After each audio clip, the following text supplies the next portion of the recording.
day, my tea sippers, and you know what time it is. I hope you have all of your crumpets together because it's time to dish tea. And you're dishing tea, darlings, with Big Meat. Can't wait. It's time to dish tea with Big Meat. It's time to dish tea with Big Meat. It's time to dish tea with Big Meat. It's time to dish tea with Big Meat. Darling. Hey, hello. Hello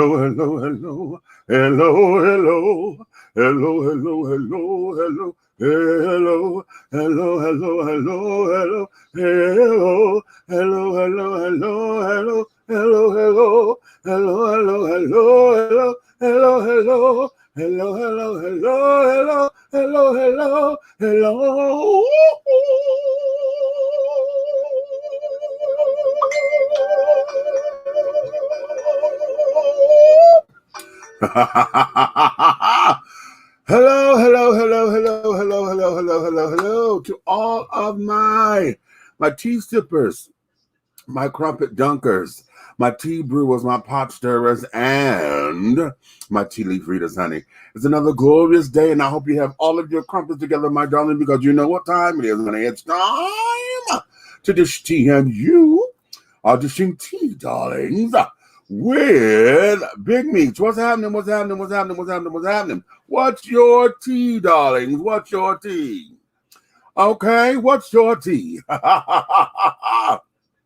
Well, listen, today is another edition of I Said What I Said Sundays. And baby, honey, this is the time where we allow you to come on up in here, honey. And I'm going to give you 5 minutes, honey. You can talk about any and everything that you want to talk about. Just don't come out of a bag on me, because if you come out of a bag, baby, I promise you I'm going to come out of a bigger bag on you, okay? So come up in here. We will let you say your piece or whatever. Be prepared to be challenged if you say something that may challenge and ruffle a couple of feathers.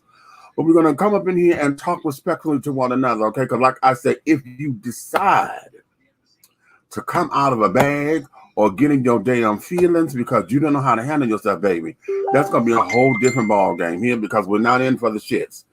We're just not in for it, honey. We got too much going on in the world today to be in for the shits. And this is not to say that be chastised for having a difference of opinion, because that's not the tea. What it is just if your opinion is going to be arbitrary or one that's controversial, be willing to stand on your own and let's have the discussion, because that's what this is for, to have the discussion.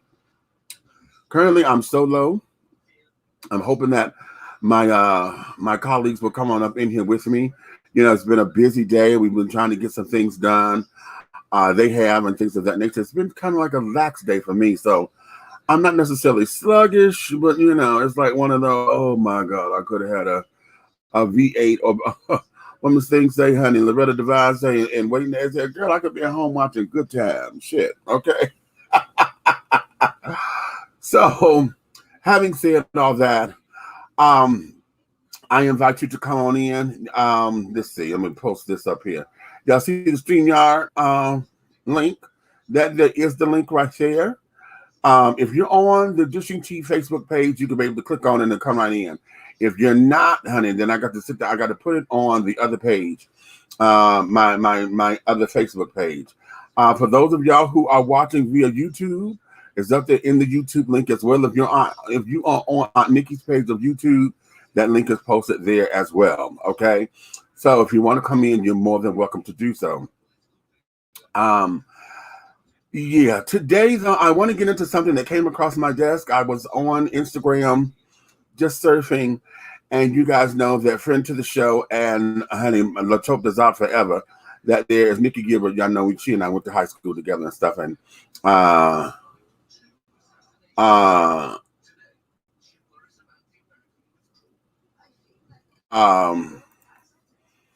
a minute, I'm sorry, I read a text message there.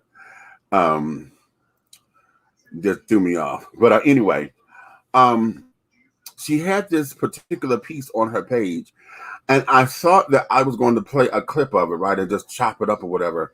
But I don't think that I'll be able to, because This is going into something I had never heard of before. How many of you have heard of medical kidnapping? Hmm? Have you ever heard of that? Medical kidnapping. Now, the reason why this is so that way for me is because I've never heard of it before. I know that there are cases where are on the black market. They'll go through, they'll kidnap babies, and either I hate the term sex trafficking, call it what it is, honey. Y'all got these kids and trying to hold them out other places and carry on. It ain't about sex trafficking, not trafficking sex. Honey. You kidnap these folks, and now you got them doing dastardly deeds for you.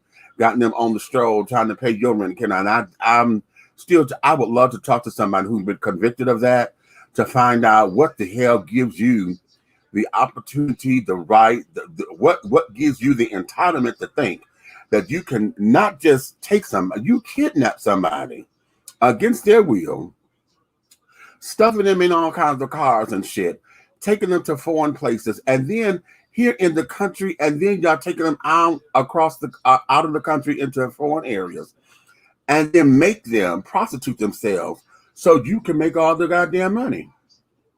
What part of that makes any kind of sense to anybody besides you? Okay, and why is that such a thing? Why do you feel you're entitled to that? You know what I'm saying? Now, for those of y'all who are pimps and things of that nature and thing, this is a whole different thing, because most of the time the pimps, they groom the folk and talk the girl into it and carrying on, and eventually she end up doing it on her own recognizance, thinking she's doing a favor for somebody, or she's trying to make some money because she ran away from home, or down on her luck, or whatever that case is. So that's a different kind of arrangement. Okay, maybe the same business but a different kind of arrangement. The sex trafficking shit, where you kidnap folk, and force them against their will to do this, or you're going to hurt them, that kind of shit, that's a whole different mindset. And I don't understand that. And I'm off topic right now, but I just thought about that, because when we think about kidnapping and going back to medical kidnapping or whatever, you heard about it in that resort, or people come in to steal the babies, because they can't have children, so they steal babies to raise on their own or whatever, that kind of thing. Or we hear about folks who steal babies and other people, to harvest organs and things because they need heart transplants and So a lot of these folks come up dead, missing and things because they're harvesting organs, and that's a big black market. But now there's this thing here where this young lady was having difficulties with her child breastfeeding. She her body is not producing the milk, in the volume that it did at one point. And the baby is not responding to any other fluids. Okay. So she goes to the doctor and try to find out what's going on and things of that nature. And according to the report, they apparently they were trying to give her and tell her to give the baby a B12 shot. She says, well, the baby's father is on the way. She wants to wait until the baby father get there. They saw that as a refusal of treatment, and then decided to take her baby from her. And it's a whole big thing. I'm gonna play the clip. And not only did they take one baby, they took her newborn as well. Okay. She just had a baby, and I was sitting up here watching one of the things they put up here on YouTube. She had the baby at home, through a midwife service and this, that, and the other, blah, blah, blah, blah, blah. And there's something with that. Okay. So there's some pieces of stuff in this that are missing for the sake of trying to find out how and why this became a legal issue. However, this is not making sense. You may know her. I'm gonna play this clip first of who the young lady is. Okay, let me play this first so that we can start off happily. Okay, let's go here. Okay, because do y'all remember her when she was on American Idol? Stay right here. Oh, I'm trying to be cute.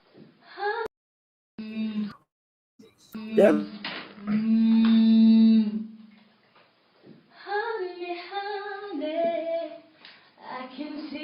stars all the way from here. Can't you see the glow from my window pane? I can feel the sun whenever you're near. Every time you touch me, I just melt away. Now everybody asks me why I smell it out from ear to ear.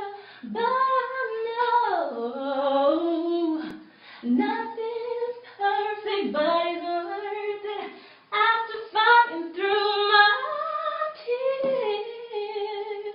Finally, you put me first. 1, 2, 3. Baby, it's you. You're the one I love. You're the one I need. You're the only one I see. Come on, baby, you're the one that gives you all. You're the one I can always call. When I need to make everything stop. Finally, you put my love on top. Come on, baby, you put my love on top. Top, top, top, top. You put my love on top. Come on, baby. You put my love on top. Top, top, top, top.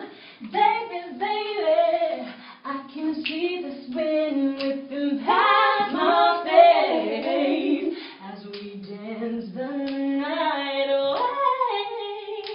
Boy, your lips taste like the night champagne as I kiss you again and again and again and again. Now everybody asks me why I'm smiling out from ear to ear, but I know it's gonna take a little while. Nothing's perfect, but it's worth it after fighting through my tears.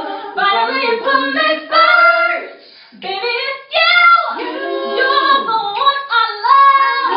You're the one I need. You're the only one I see. Come on, baby.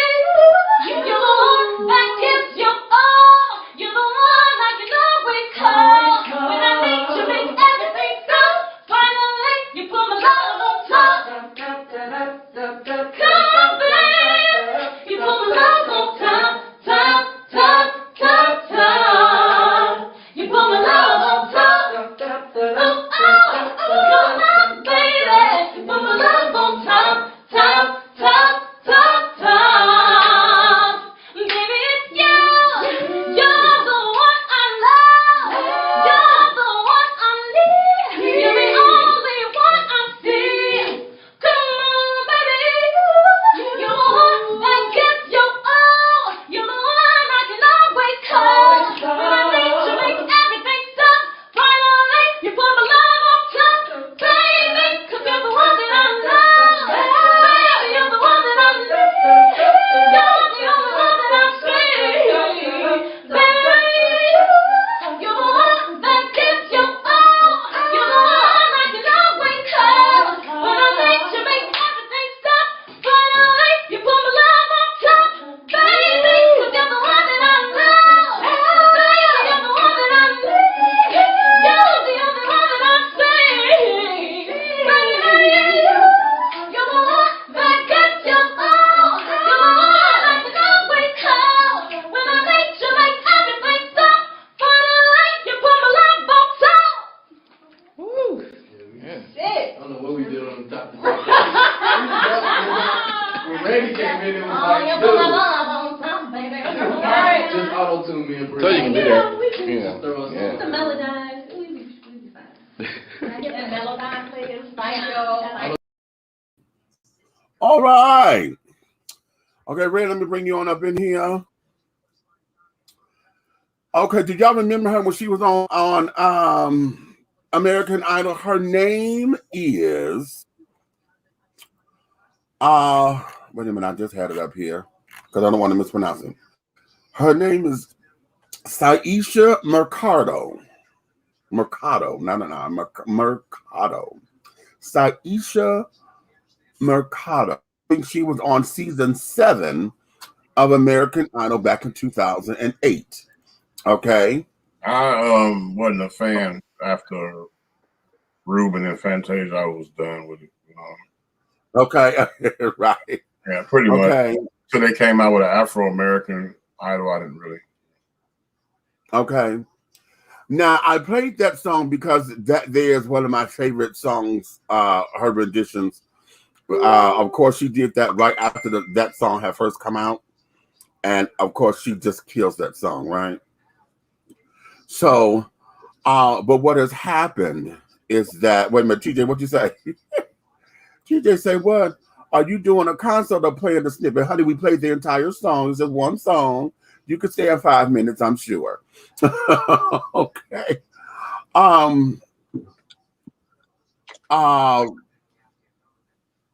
Not knowing what had happened with her or whatever, because I don't even know if she ended up winning her season or not. I don't know. Because like you, Idol had got to that point for me. I wasn't keeping up with it. I wasn't following it and carrying on. But now this story just broke yesterday. Okay. As far as it getting in the papers and stuff, because yesterday, they came and she was surrounded by police. She and her husband, or they say significant partner. Not sure if they're legally married, but they have children together. And apparently, wherever they were on their way to, the police had surrounded their car with a court order to take the newborn baby. Okay. What I'm about to play, it's rather long. Okay. But in order for I was trying to cut it up and chop it up or whatever, but I can't because it's too much information in here that is missed. Without this information, trying to give it secondhand would do it some, it will slaughter it. But this here, we're still trying to understand why this is making sense. Let me start off. I'm gonna do this first. I will read what we have here from USA. What is this? This is US Weekly, the periodical US Weekly. Okay. And it says here, SYESHA MERCADO allegedly had both of her children forcibly taken from her. 5 months after the 34-year-old singer's firstborn son, Amin Ra, 15 months old, was illegally kidnapped, quote unquote, according to her Instagram bio, her 10-day-old newborn daughter was similarly removed from her care. American Idol alum who previously competed on season 7 in 2008, shared a candid Instagram video of the events on Tuesday, August 10th. She captioned the footage, "They took our baby again," which has since gone viral and seen more than 2 million times. In the hour-long video, her partner, Ron Diener, filmed a pair driving in Sarasota, Florida, when the local sheriff's department surrounded the family's SUV to conduct a roadside welfare check. The police presented a couple with a court order of custody to take the infant to a hospital for a physical exam. Quote, "Y'all don't feel anything, you guys? I'm human," the Broadway alum tearfully asked the first responders on the scene. "This is my baby. My baby is days old, and you're taking my baby from me?" Diener, 36, attempted to explain that the pair have been compliant and following every law, claiming that they took their doctor, who was born via home birth with the assistance of a midwife, to a doctor a day later. "You're traumatizing my baby. How could you guys do this?" MERCADO's added to the clip. "You have no heart. This is so wrong. I have the key to this city," which she was presented with for American Idol appearance in 2008. I'm strong. In late February, the pair's son was taken away after allegations of malnutrition after the Sarasota, Florida native started to wean him from breast milk. MERCADO's milk supply started to dry up as she was pregnant. Fox 13 Tampa Bay reported in May, her son had a hard time adjusting to formula and solid food. "Our son was medically kidnapped by CPS, Johns Hopkins All Children's Hospital and the Safe Children's Coalition, she later explained. Yeah, okay. Via a July Instagram post.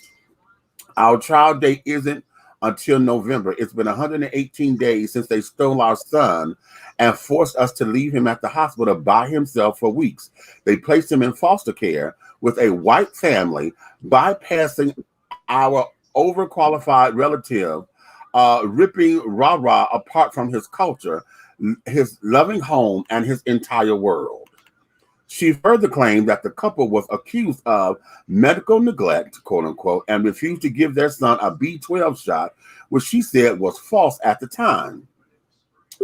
Amin-Ra had just weaned off my breast and had never been left in the care of anyone since his birth, she continued in her post about her son's medical kidnapping incident.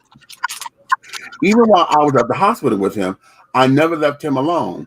They banned us permanently from the hospital and didn't allow any relatives to be with him while he was in the cold hospital with strangers. To this day, he has medical appointments that the state scheduled at the hospital, but we cannot attend them because we are banned forever. Now, that doesn't make sense to me. The Manatee County Sheriff's Office previously told the Fox station that doctors called them about concerns over the baby's health, revealing he was malnourished and underweight. We were also told by these medical professionals that unless he got the treatment he needed, ongoing consistent treatment, he would die, a spokesperson for the sheriff's office said. It was our understanding there had been a lack of medical care, the sheriff's department told the news outlet. We want him to go back home. It just has to happen at the appropriate time. MERCADO later alleged in a separate post that Amin-Ra had been placed in a regular foster home after his hospital stay and that she and Dina had not been informed of his discharge status nor where he was taken. They ripped me away from my proudest creation in life, pure joy, my sunshine, S-U-N. Okay. She wrote on Instagram, along with a portrait of the toddler. We have a beyond ache and pain. These precious moments we'll never be able to get back. Okay, now that there is the article from US Weekly, dated for yesterday, August 14th. Okay, 2021. So now, I'm having issues with this because what I'm about to play next, like I said, is long, but I need y'all to get this because this here is in full, only part one. Everything else is up on YouTube, and I want y'all to get this because now we're trying to sit down here and connect the dots. Because what I need to get, and I know right now everything is coming from one side as far as the parent side. I need for somebody to put into play how is it that the medical facility come up with these conclusions. You understand when I play this clip? Okay, wait a minute. Let me go to the comments before we get there. Hey, Road. Bring me on, Big Meat, Uncle Meats. Okay, listen, you got the link? The link is floating around. Hold on. That bullshit. Okay, right. Okay, right. That bullshit. Okay. Because everything about this is not sounding correct to me. Okay. There's something in here. Okay. It's something in here. And see what has me going is that number one, I would love to who is this? Okay, wait a minute. I would love to investigate the hospital to see how many cases like this has come up. I would love to see the number of times that they were right through midwife services and carrying on. I want to see the correlation between them doing this and how many times folks have had home births. If this is a common practice for them to do this. I also want to know, is this the same doctor? Are these up under the same doctors, within that hospital who sit there saying this particular bullshit? See, this is something that I need to know. Okay. and carrying on, honey. Because I'm telling y'all something ain't sounding right. Something ain't sounding right. Hey, what's going on, Buck? Okay, what's up, Amy? Buck. Okay. Hey, cuz, what's going on? What up, Lauren? Came up in here, honey. Okay. Everybody missing everybody. Okay. So listen, let's get into this. Let's get into this, and y'all understand. Okay, now I'm finna play that. Oh, wait a minute, I got to share this because it's long. Okay, wait a minute, hold on, I got to share the screen. Okay, share. Oh, come on. I swear I got to get a new mouse. I'm gonna make sure I share the audio. The tab. We are going here. Okay, we're gonna share this. Starved and okay, hold on. I gotta start child. this over. Okay, can y'all see that? On February 25th, 2021, SYESHA MERCADO walked into a hospital with her then 13-month-old son to get help. She had recently become pregnant and her milk supply had reduced. Her son didn't want any. On February 25th, 2021, SYESHA MERCADO walked into a hospital with her then 13-month-old son to get help.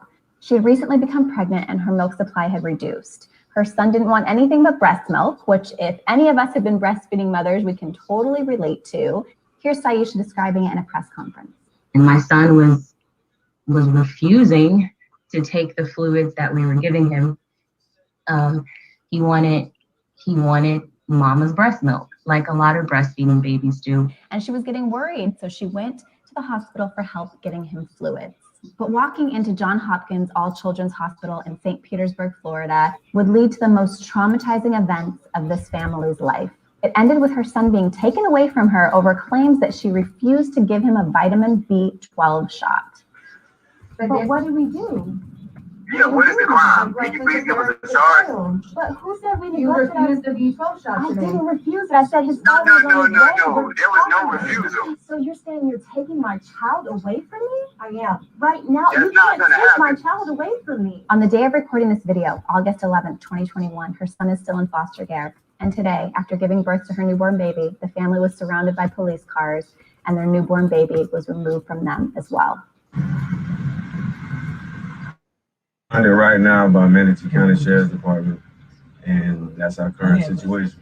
And they're wanting us to turn over our newborn. Do you not feel anything? You guys, I'm human.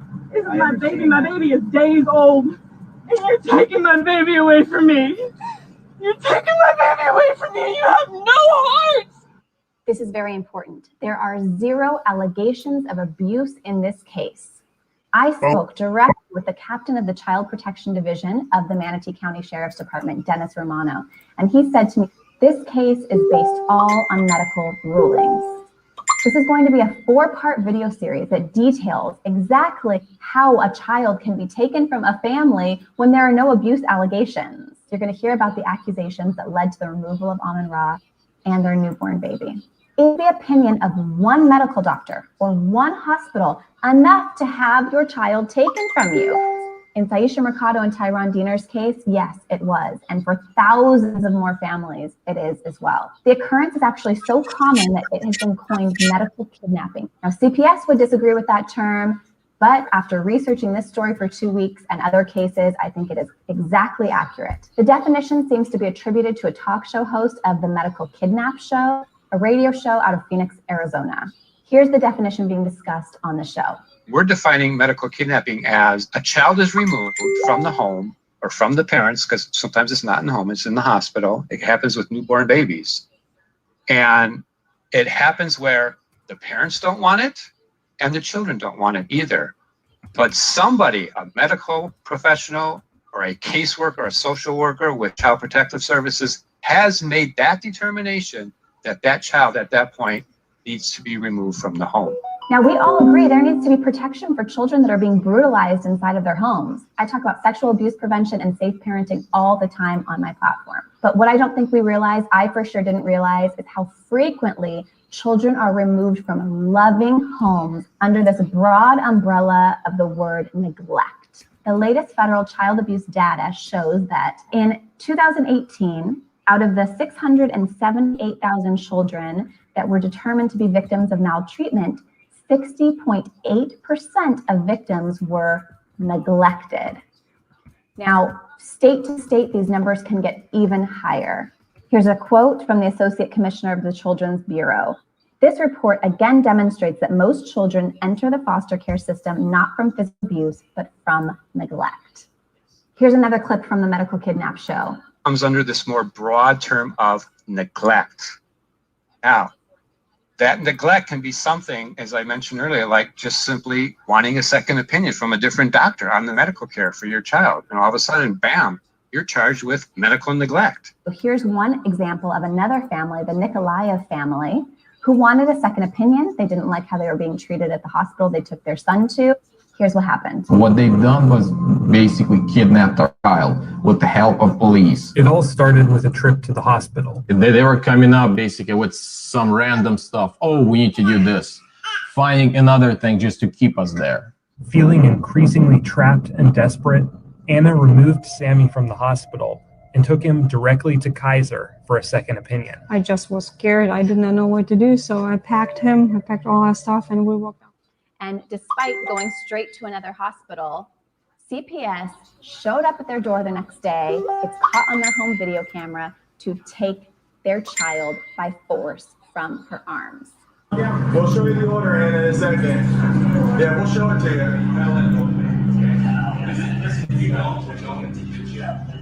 Because right now you're delaying.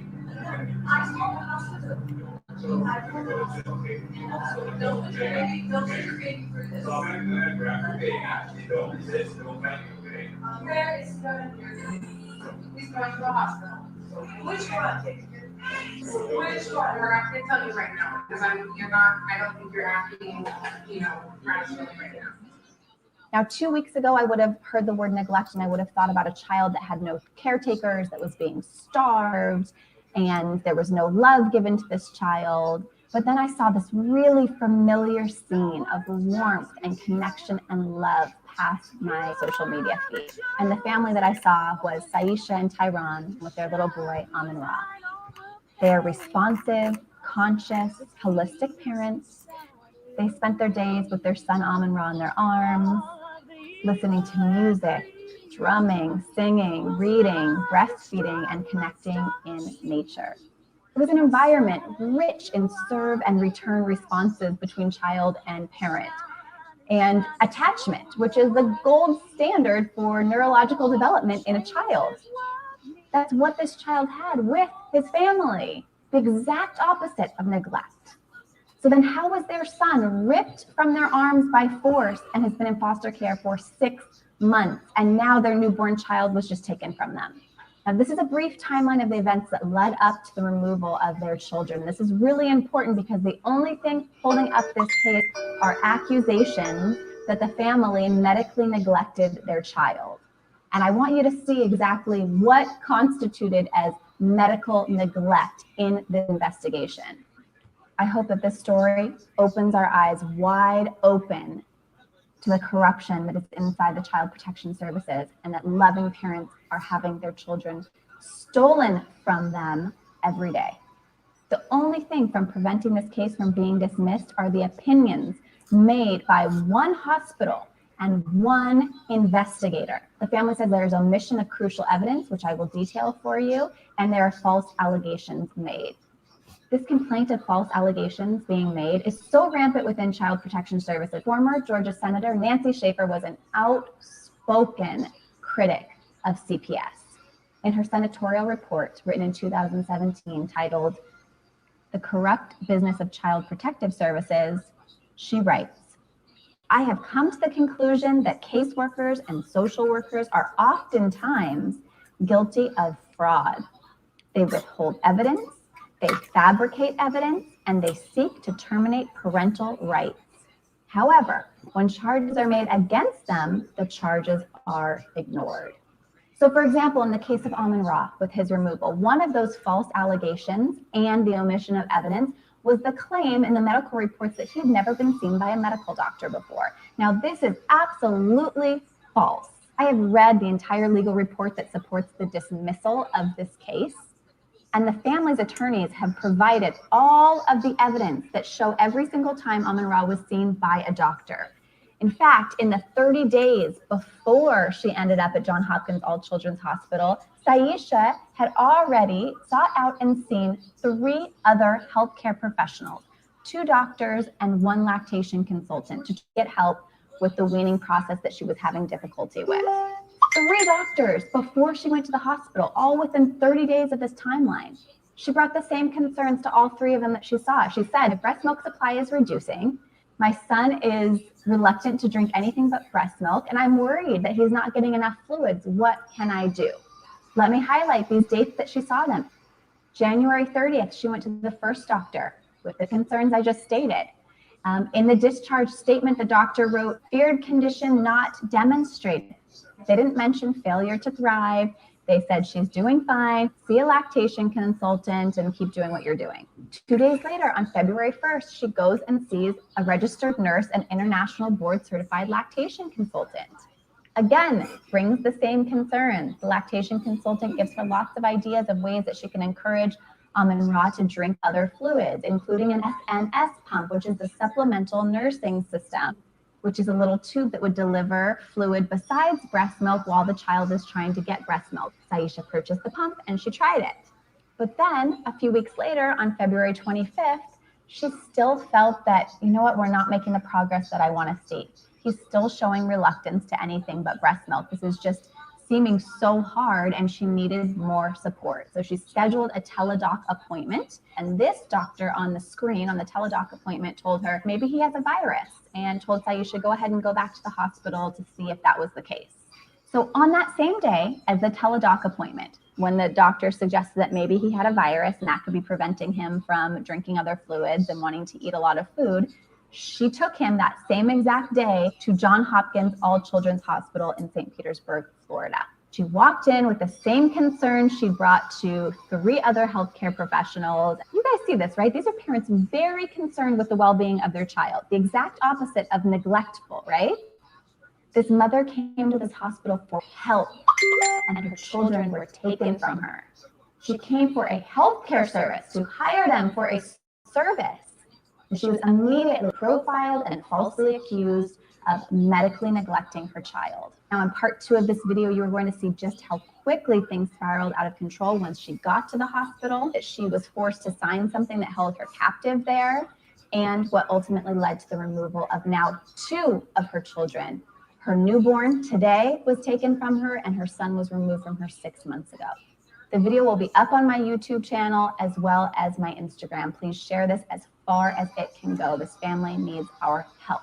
And there will be links below each video with direct calls to action. On February 25th, 2021, SYESHA MERCADO walked into a hospital with her then 13. Like I said, I know that was long, but I could not in good conscience cut that up, you know, to give snippets of that and then tell y'all to go find it. You know what I mean? Now, if you type in SYESHA MERCADO, MERCADO, I keep wanting to put that R in there, like how we say Bacardi, and it's Bacardi.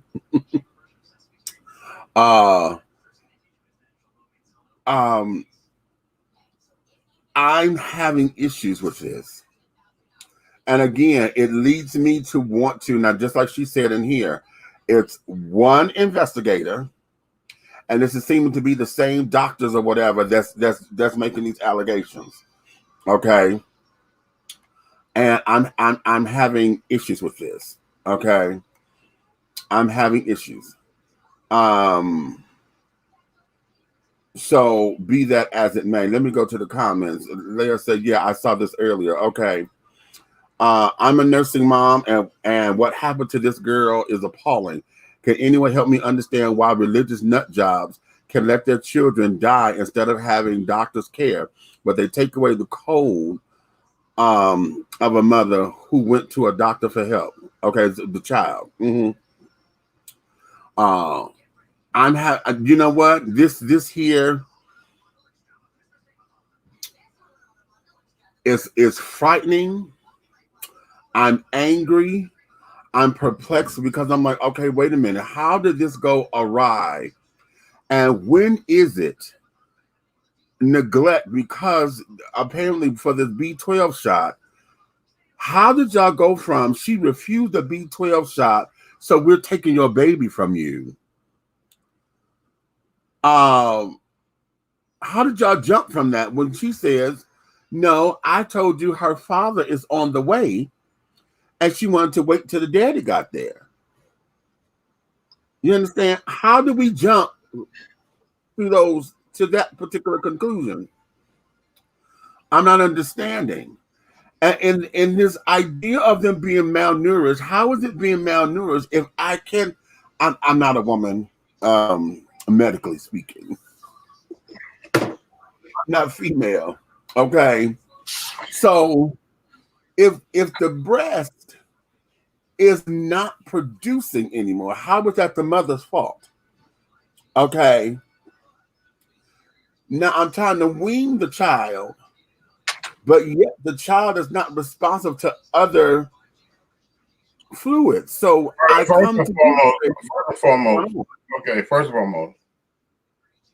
exactly how many different types of nutrients do you think one female human body can doggone adhere to? If you're carrying a child that's taking everything from your body to develop into a full-blown fetus, and you're trying to nurse a child that's already here, something got to give. Exactly. I mean, that's just a common sense factor. But this right here is not a surprise to me because I lived it. Really? Yeah, I lived a similar. I'm gonna tell you about that system. Okay.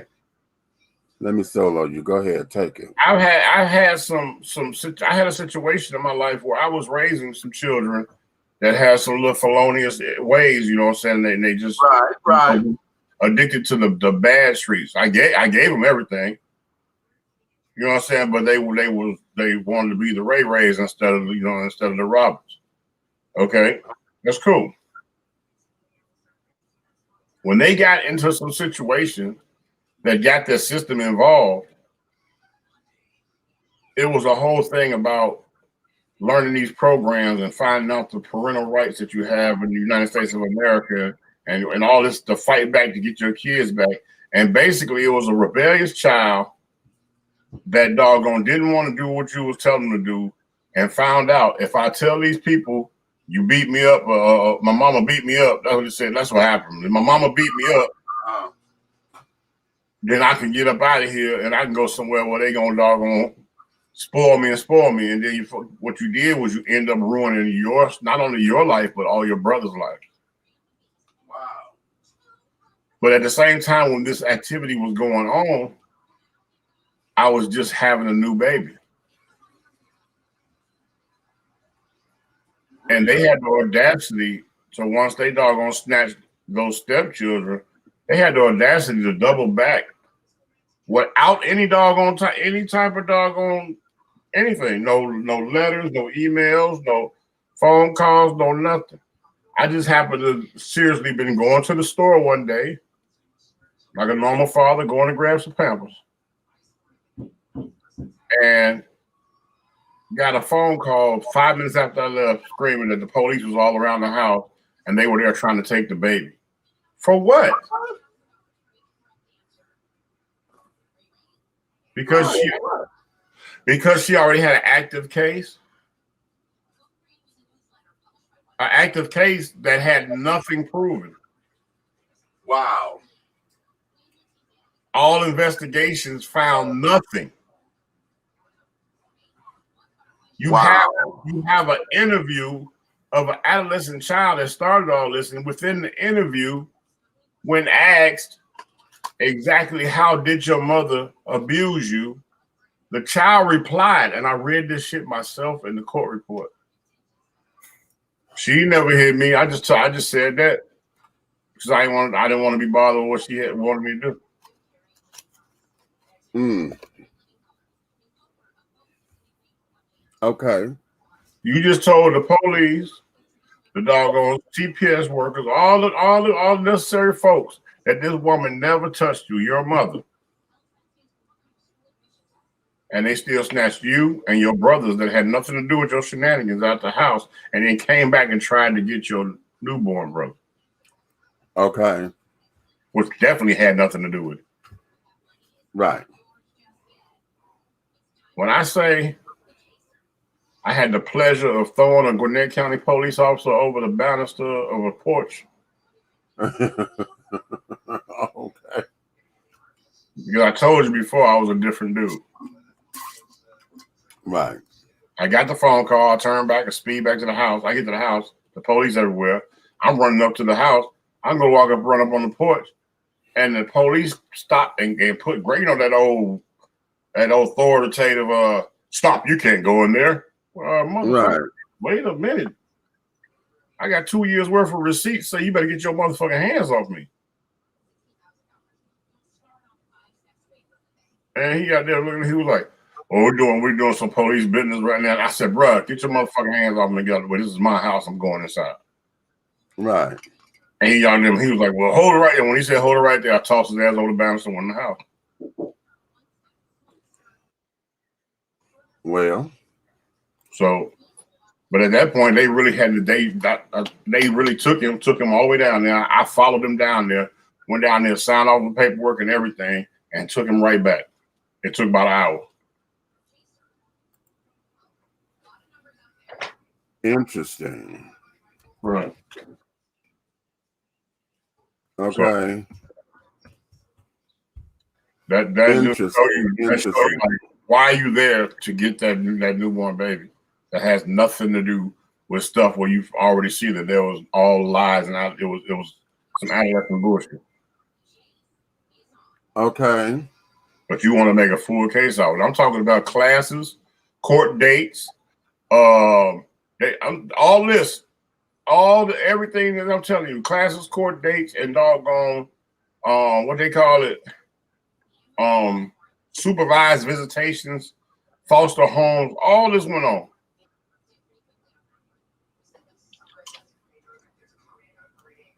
Over allegation. You know what I mean? Over allegation, and a child said it to you in the interview. I lied on mommy. I just didn't want to do what she told me to do, whatever. Okay. Now, it's interesting, and I'm glad you said that because you just corroborated exactly what the husband said, or the husband, the father of the children. Right. On the YouTube, on his YouTube video, it's an hour long. And well, not the father, the policewoman told the father just what you just said, that the reason why they're coming to get this baby is because the other baby is already in the system. Right. Okay, because you have an open case with this child already in the system, they want to do a welfare check to make sure this child is properly taken care of. Okay, and so now, and he said, well, that's CPS, that's the case manager. They ain't got nothing to do with this. That's the case managers. Why are we going through all this? And she acknowledges and said, yes, it is the case managers, but we have our job to do because now this is where we are. Okay. And I'm like, what in the hell? What kind of witchcraft is all this? I don't care what you say. It sounds like a bunch of illegal bullshit that they cover up with some doggone mumble jumble, doggone laws and doggone distraction. It's a distractive ass system to break us. Another way to break up families. To break up the family. And see, again, I want to challenge this because I want to go in and look into whether or not they keep saying malnutrition is carried on. And I wonder because I don't know if they had the first child at home as well. But this new baby they had at home. Is there an MD signed off on that? They say, yeah, the guy in his video, he quoted the services and carrying on. And after the baby was born, they said the next day they took the baby to the doctor.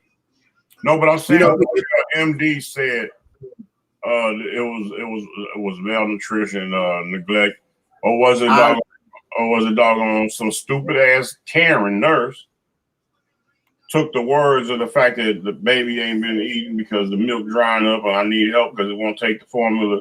And they're like, oh my God, you're starving the baby. Kumbaya, explosion. Call DCFS. Right. Okay. I'm not understanding. But I'm telling you, all it takes. Okay. All it takes is that one call. That's all. Okay. Oh, okay.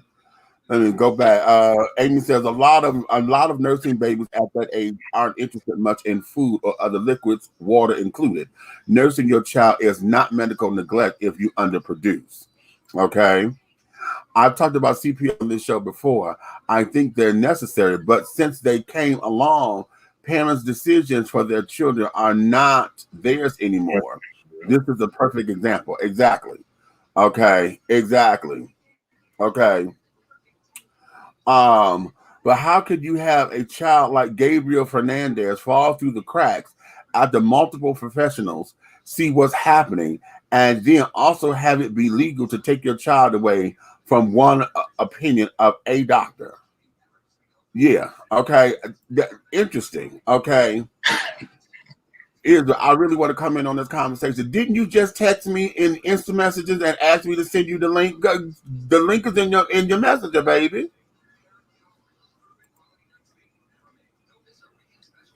I'm gonna tell you something.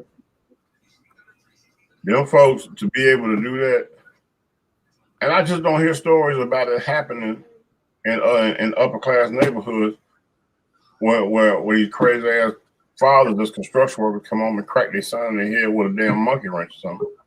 I don't, you know what I'm saying? Right. I don't get it. I don't get it. I don't think I ever will, because I saw so much after dealing with that stuff, and I had to take all those classes for something that never happened. That's the thing that got me. For something that never happened, that was documented that it never happened, and you still had to go through all the damn schematics. Lordy. Wow. Yeah. Now that right there is a fucked up ass soup sandwich. That system is fucked up. What? That's what I call it. You're breaking up. You computerized. I call that system a soup sandwich. You know what I'm saying? You ever try to make a soup sandwich? It's fucked up. Okay, right. Okay. Right. You can't make a soup sandwich, honey. You could just dunk the bread, chat. All right, let me bring Israel up in here. Nephew. Hey, how you doing? How you been? What's going on? Izzy, what's the business? Now, give it to me, honey, because you dying and itching, honey. You about to make me cuss you out. I'm like, I just sent you this damn link, boy. What you got, baby? My whole thing is gotta be a better system of checks and balances when it comes to laws, because a lot of times it seems our government each and every time finds a way to violate our rights. It's like they don't even read the Constitution.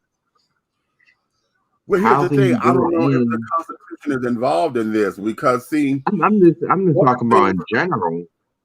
Yeah, but in this particular case, with we as medical consumers, we have to become medically literate to understand exactly what's within our rights as a patient with these doctors.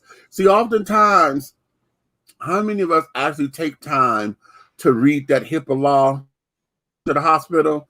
Most of the time, you don't have time to read it. I didn't have to read it because I was a HIPAA supervisor at one of my jobs. I used to run it, so I know what's in that pamphlet. It's the same thing. But what I'm gonna tell you, the bullshit that I see is this. Okay, let's take the state of Georgia for instance, right? Right. You want to tell that girl that because her milk is drying up and she's carrying another child, it's supposed to dry up. There's an imbalance in nourishment. Right. Okay. Now you want to tell her that she's doggone medically neglecting or starving or whatever she's doing, this child here, right?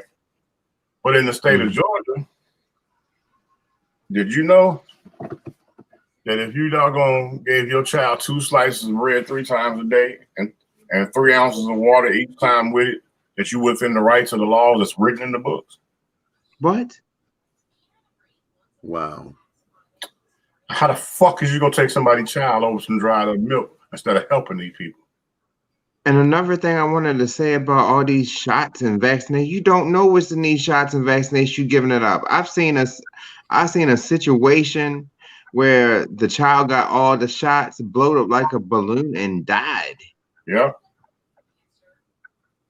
Everybody Okay, now, wait a can't minute. handle all this stuff that people going through. You can't introduce everything to everybody's body, right? Check this out. Right. Let's say you get the flu shot, Ray get the flu shot, and I get the flu shot, right? Right. Your body may be able to kick off the flu for 5 whole years. Red's body may act funny to the shot for a couple days. Mm-hmm. And my body, let's just say it might just make me sick and throw up for weeks. Okay. It's a different Wait a minute, reaction. You hold on can't for a just do it. Press pause for a second. Those of you who are listening, put in the comments if y'all able to hear everything clearly, because on my end, everything is sounding computerized, like we have a connection problem, and it's going in and out. So let me know, and whenever y'all start, if it sounds different, put in the comments so that I know what's happening, because y'all know, I know they listen to us and carrying on, and it only happens when we're talking on certain topics. So keep going. My whole thing is they can, I mean, like they trying to force, you know, to do something. Like, let's say for instance, they're trying to force, I mean, what if they're gonna like mandate the corona shot? So you mean to tell me that you're gonna make me go to a hospital or clinic and let them inject me with the police in front of me? Honey, I want you to get prepared, because right now it's going to be mandated if you're leaving this country. Okay, like everything else, before we go over to other countries or whatever, you have to get vaccinated and things. There's certain shots you got to get before you leave this country. That's true. To go over to other countries. And right now, because we're still in pandemic state, now with traveling, because this new variant, they're trying to make it to where unless you show them your vaccination card, okay, your vaccine passport or whatever, certain states are not going to let you in. Remember back in the beginning of all this, if you went to certain states, you couldn't travel in that state until you did a 14-day, you had to quarantine for 14 days before you could move about in the city. Okay, right. Now that New York is starting it. New York is saying, if you ain't vaccinated, honey, and ain't got your card on after September 13th, you're not gonna do nothing in this city or in this state. You're not gonna do it when in the city, because the mayor did that. The mayor of New York did that, not the governor. Yeah, but you know what? Them police are some fucking bullies, and this ain't nothing but fuel to start that fuck shit. Yeah. Yeah. Yeah. Okay. Yeah. Wait a minute, Amy, what you saying? That child that was taken because supposedly they refused the B12 shot, not a vaccine. You can't claim medical neglect and take a child away because they're not vaccinated. You know what? And I'm wondering that, see, on that B12, how does a 12 shot, and this is, y'all educate me on this because I don't understand this. I know what a B12 shot does for an adult body.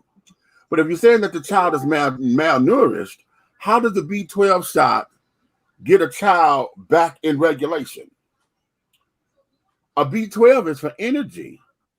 Okay, a B12, and I don't know about regulation, but if you say he's malnourished, then that means that baby needs to go through either IV of some kind of something to get fluids and stuff in him. The way that everybody else does. If you need to feed the baby intravenously so that it can get up to levels, that's something that a B12 is not going to do all that. Or am I wrong? Because I don't know how that works on children. Wait a minute. You know what? Hold on. I'll look it up. Hold on.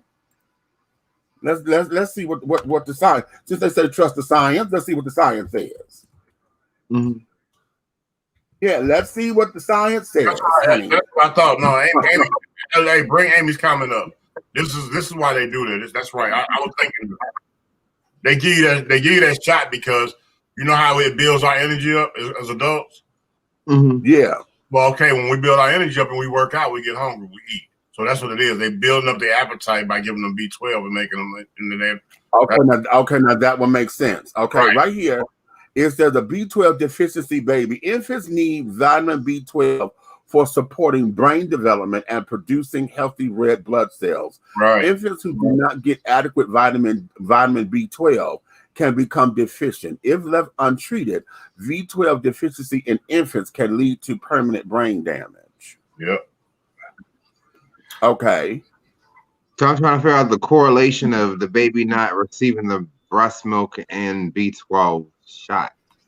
That's what I'm stunned about. So someone educate me about it. All that did was like I told him, all you need is one asshole Karen RN nurse on that floor. It don't even have to be a doctor. All you need is one asshole out there. And because she said, let's wait till the daddy get here, immediately, oh no, I'm trying to do my job and you're take the baby. You know what I'm saying? That's all that was. Right. And now I want to know what doctors signed off, or who is this doctor, you know, and who is the investigator. See, that's I need to and that particular lady that we just saw, you know, how much fucking investigating do you think they really did for Afro-American child, 2 kids just now? How much work you think they put into that? All they put into it was they had the motherfucking definite connections they needed. Malnutrition, no milk, no food, won't take the B12 because I'm telling her to take it right now. That's it. That's it. And the baby, and then the second baby was had at home. That's it. No doctor's care. Okay. That's it. Yeah. Start the case with this baby so we can snatch the other one.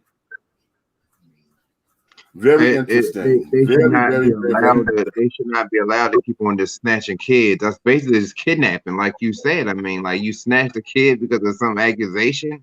I mean, like you said, there are kids in there in foster care who are being abused. There's kids at home and being abused. And CPS has been called on these people several times and they do nothing about it until the child dies. And you mean to tell me they come up with this book? Look, man. Listen. Look, man. I'm this year. Was that this year, last year now? When we was trying to help that little girl that was being abused.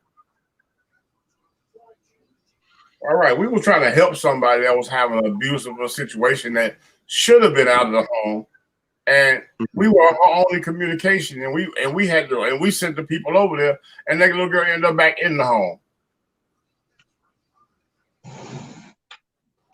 I'm talking about underground texting us and shit like that, and then slick like scared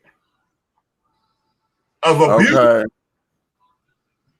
We started that case to help that girl get up out of there, and them people didn't even do their full-blown job. But yet still, you see fresh babies, because you know the motherfucking rich people gonna come along and motherfucker hit them pockets and goddamn say, yeah, we'll be a foster parent. And then they want, next thing you know, they want to full adopt, take somebody babies from them and shit. Okay. They draw these cases out. The first time you miss some doggone class or something, then you non-compliant. Right. You got to start the case all over again. I'm telling you, bro. I'm telling you.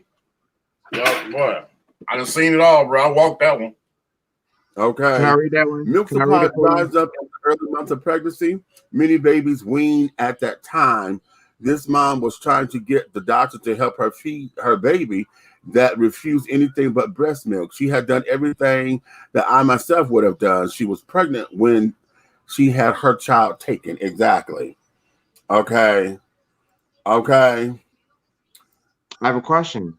Amen. Okay. So I'm learning about pregnancy, a lot about pregnancy. Now, check this out. I want to know because, you know, you have children.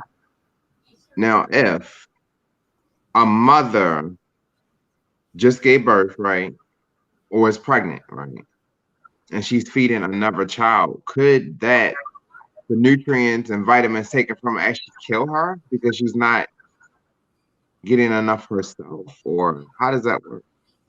The way that works is, as long as she eat, what's going to happen is, okay, if the mother is eating even halfway right, the most of the, like, 75% of what that baby needs is inside of her. The baby gonna be a gangster about it. The baby gonna take it. Okay.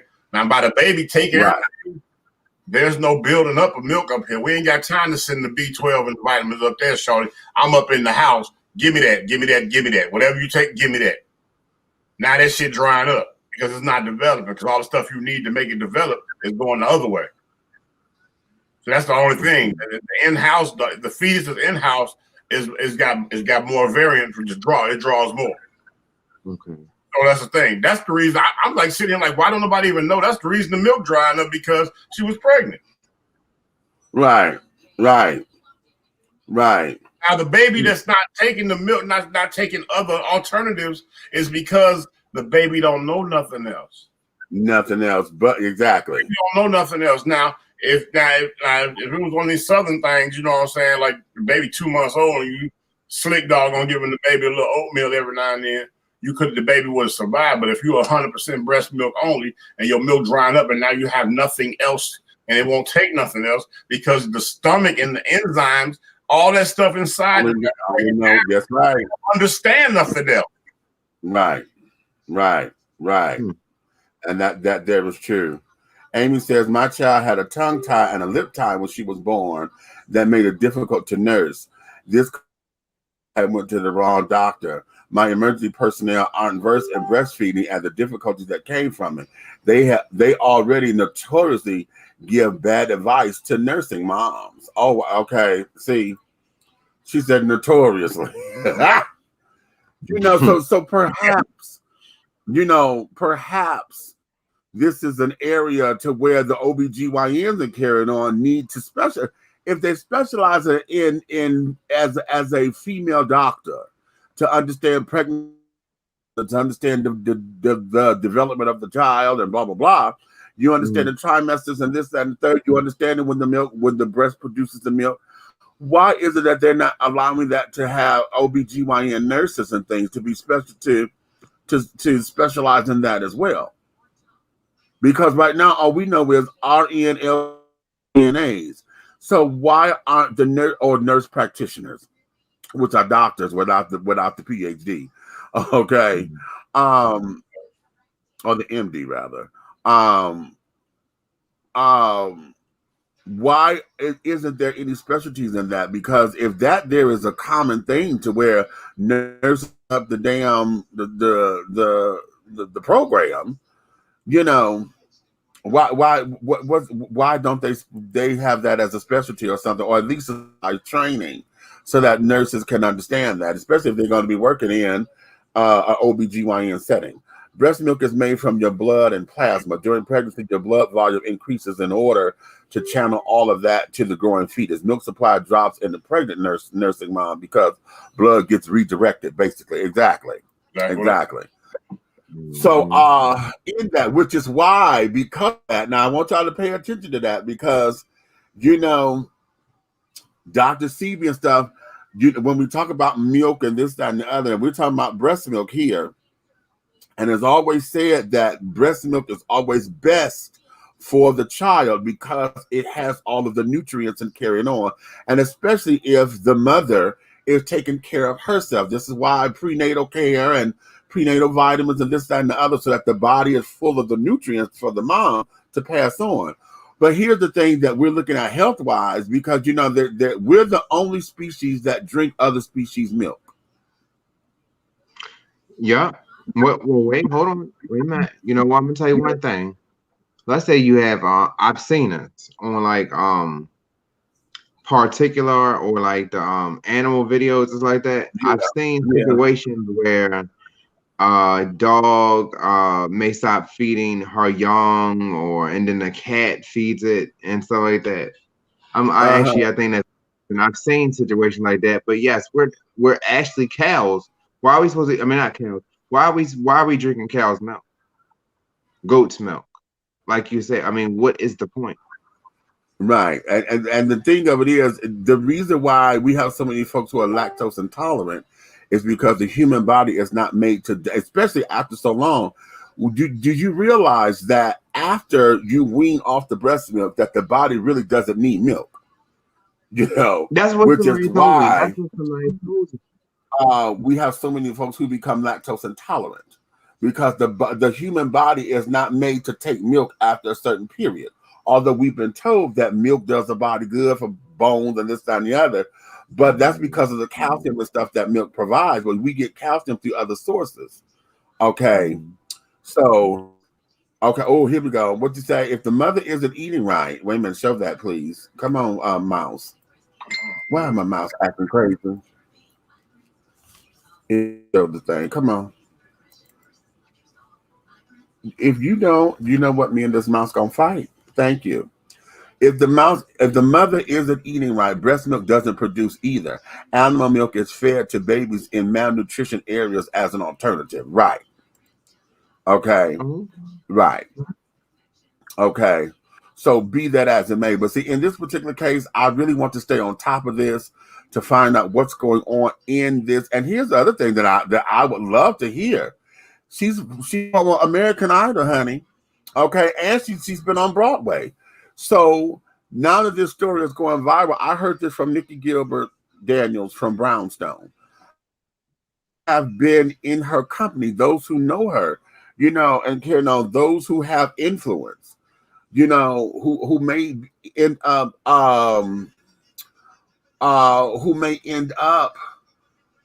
having a little bit of coin, honey, to get the right doctors and care, you know, to help her out.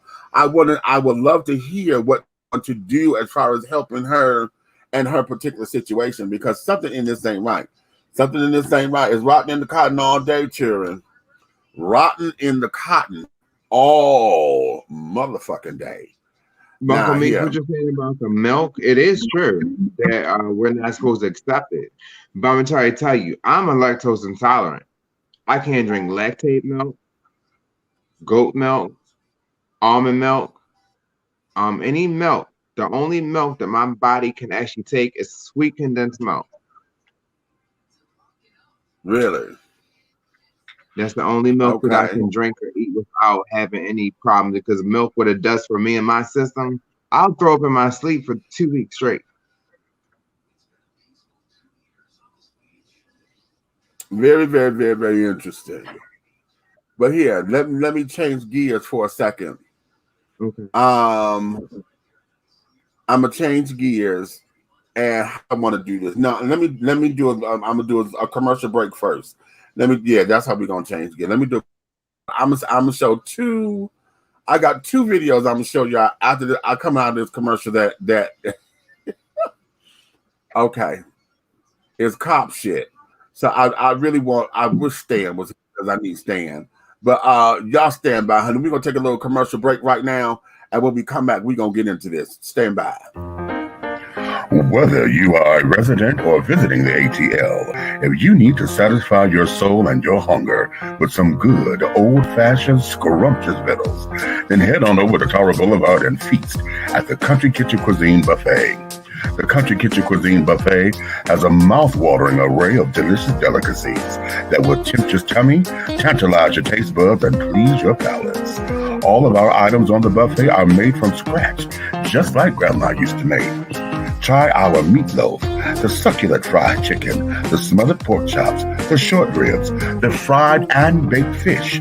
Try our oxtails, the turkey wings, and don't forget some of those fantastic sides with the macaroni and cheese, cornbread dressing, greens, cabbage, red beans and rice, potatoes and gravy, and oh my God, don't forget the cornbread and those decadent desserts.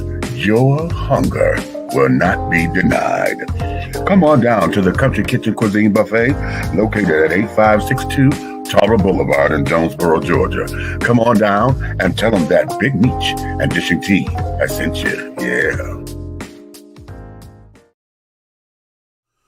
Angelo Ellerby, the Henry Higgins of hip-hop, is the founder, president, and CEO of Double Exposure Media Relations. Double Exposure Media Relations is a full-service public relations, marketing, and artist development firm specializing in publicity, photography, artist promotion and artist development, makeup artistry, event production, and EPK development. Celebrating over 45 years in the industry, Angelo believes that a culture that does not take care of nor respect its artists is a culture that leaves nothing behind to appreciate. Let Angelo help you make dollars and cents of the entertainment industry. Contact Double Exposure Media Relations at 201-224-6570. That's 201-224-6570.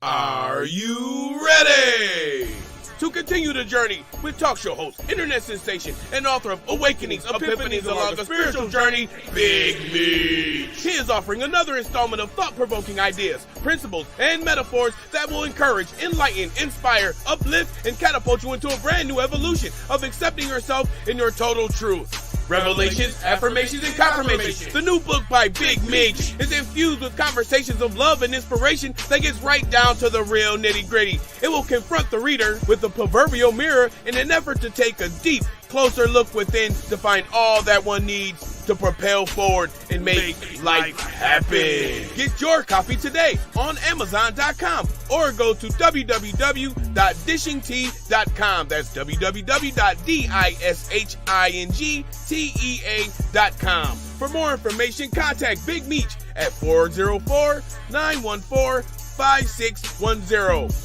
Revelations, Affirmations, and Confirmations. This message has been brought to you by Too Deep and Pastor Don Jr., CEO of the Winning Team. The views and opinions expressed here on Dishing Tea TV are strictly those of the hosts and guests of this program. They do not reflect the views and opinions or governing actions of any of the sponsors or affiliates of Dishing Tea Entertainment, Artist First Entertainment, Big Guy ENT, Atlanta Hot Radio, Black GDP TV, or Diversity TV. Your viewing and listening discretion is advised. Fine. All right, and we are back. If you're just tuning in, honey, you are Dishing Tea with Big Meech. Morning. Along with, honey, the big guy ally over there, big red fella. Okay. I see that Pandora thing, you know, his new album has just dropped, honey. Y'all need to go do that. Go download the new album. Okay, we got Israel over here, my nephew right there, and then I'm finna get ready to bring in my sister, honey, your boy Derek with the Helena twins. Hey, baby, you back home? You all right? Yeah. Exceptions to the driving curfew. Okay. While there are exceptions to driving curfew, there are some exceptions for general curfew laws. They include the minor is in the company of parents, right? The minor is returning home from work, school, church, or recreation activity, right? Uh-huh. The minor is on an emergency errand, right? Driving on the interstate, like if you're gonna drive to Chicago or Florida. Yeah. The license. Huh? Have mercy. Okay. Yeah, that curfew shit, you know. Yeah, we got to get up on those particular laws. Let me go to these comments. I say you don't get a license until you get a license. Permits in our class.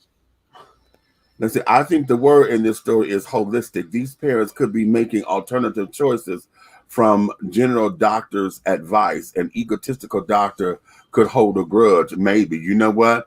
I think that too, because that's what I'm saying. They had the baby at home through using midwives and carrying on. So, of the second baby, there, I don't know about the first one, but I'm telling you, I believe that too. Yeah, winner chicken dinner, honey. Now that I think about it. Now that I think about it, okay. Hi, first-hand research here, baby. Come on, research department. Sit back to Stan and the Blue Curtain crew. Okay, cute. Okay, the death toll has risen to over 1,200 in Haiti. Please send up your praise reports. Shall we tell? Yeah, that yesterday I opened up the show yesterday with the news from Haiti because it's so devastating. Have you been reading Animal Farm? I just got it, honey. I'm finna break it open, honey. It's right here on the table. I just got it. Driving laws. It is right here. They're standing on it. 12 midnight. Okay. 5 a.m. No exception. Let's say anything holistic raises a red flag with the medical establishment, which bothers me. 11 because this is a weekday. It's the first day of the week. Okay. Huh? It bothers me too. Mainly, I think parents should be able to make whatever choices for their own children as long as their health isn't affected negatively, and not negatively in opinion, but in fact. Exactly. Right. Okay. I don't believe it. Let's go here because I want y'all to see a couple of things, child. I want y'all to see a couple of things. Some of y'all may have seen this earlier, but let me play this one first. No. In the real world. No, let me play this one. What? You're under arrest. Yeah, I don't think so. For what? Steal my fucking. I don't think so. Just don't resist. Hey, don't. No. Don't fight it. Don't fight. Hey. Let go. Stop it. Let go of her.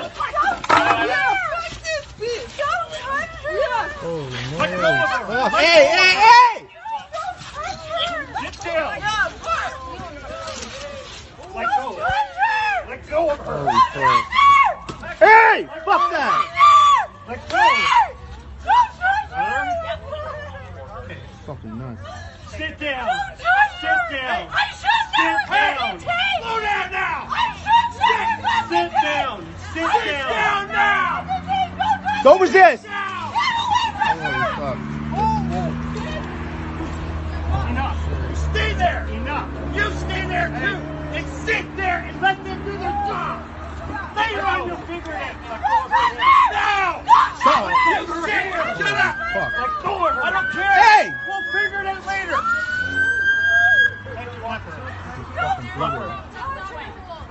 Yours. I got her hand. You shut up. You shut up.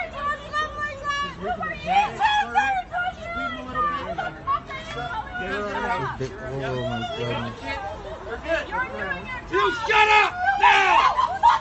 Sit down. Sit down. Down on the ground. You let them do their job, and then they'll bring it here. Get him on the ground.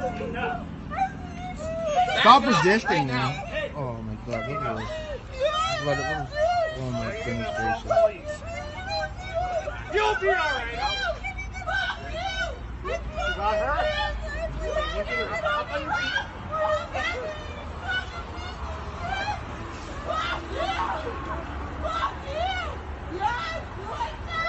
These are my neighbors.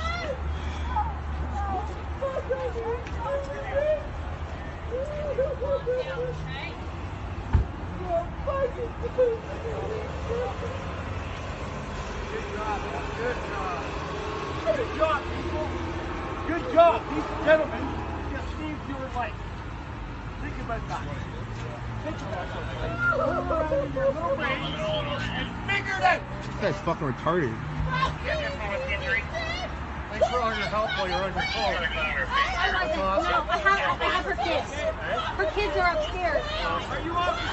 Yeah, we're good. Thank you. We just stand there and watch. That was awesome. I have to grab her kids.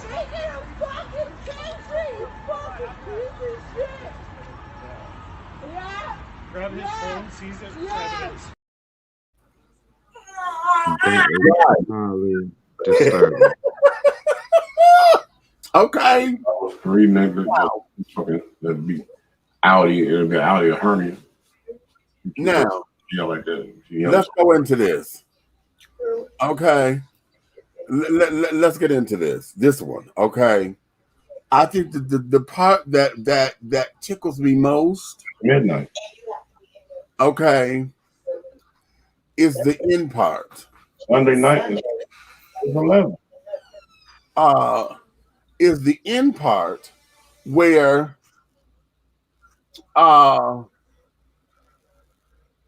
the officer, now he's pissed because he turns around and tells the children, oh, well, you should be proud of yourself for just standing there recording this.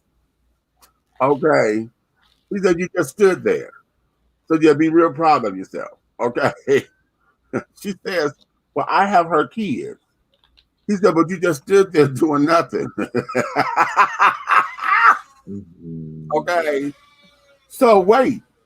But the reason why this is so significant is because anytime that cops sit up there and say that they cannot utilize other forms or other means of resisting techniques or whatever, and shit like this will always pop up. Now, I don't know how old this is.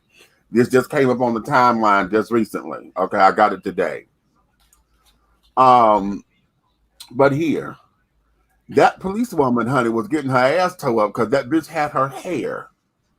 Did y'all see when the male officer tried to grab her, said let go, and pulled her, and she still had the female officer's hair, and that bitch flipped and went down them goddamn steps with her? Okay. All of this that's going on. Yeah, you saw him punch her in her stomach and carry on to break her grip. Okay. Because in that particular instance, here, I feel that was right because, bitch, y'all are attacking. What about the other miss thing? Now, she's already handcuffed.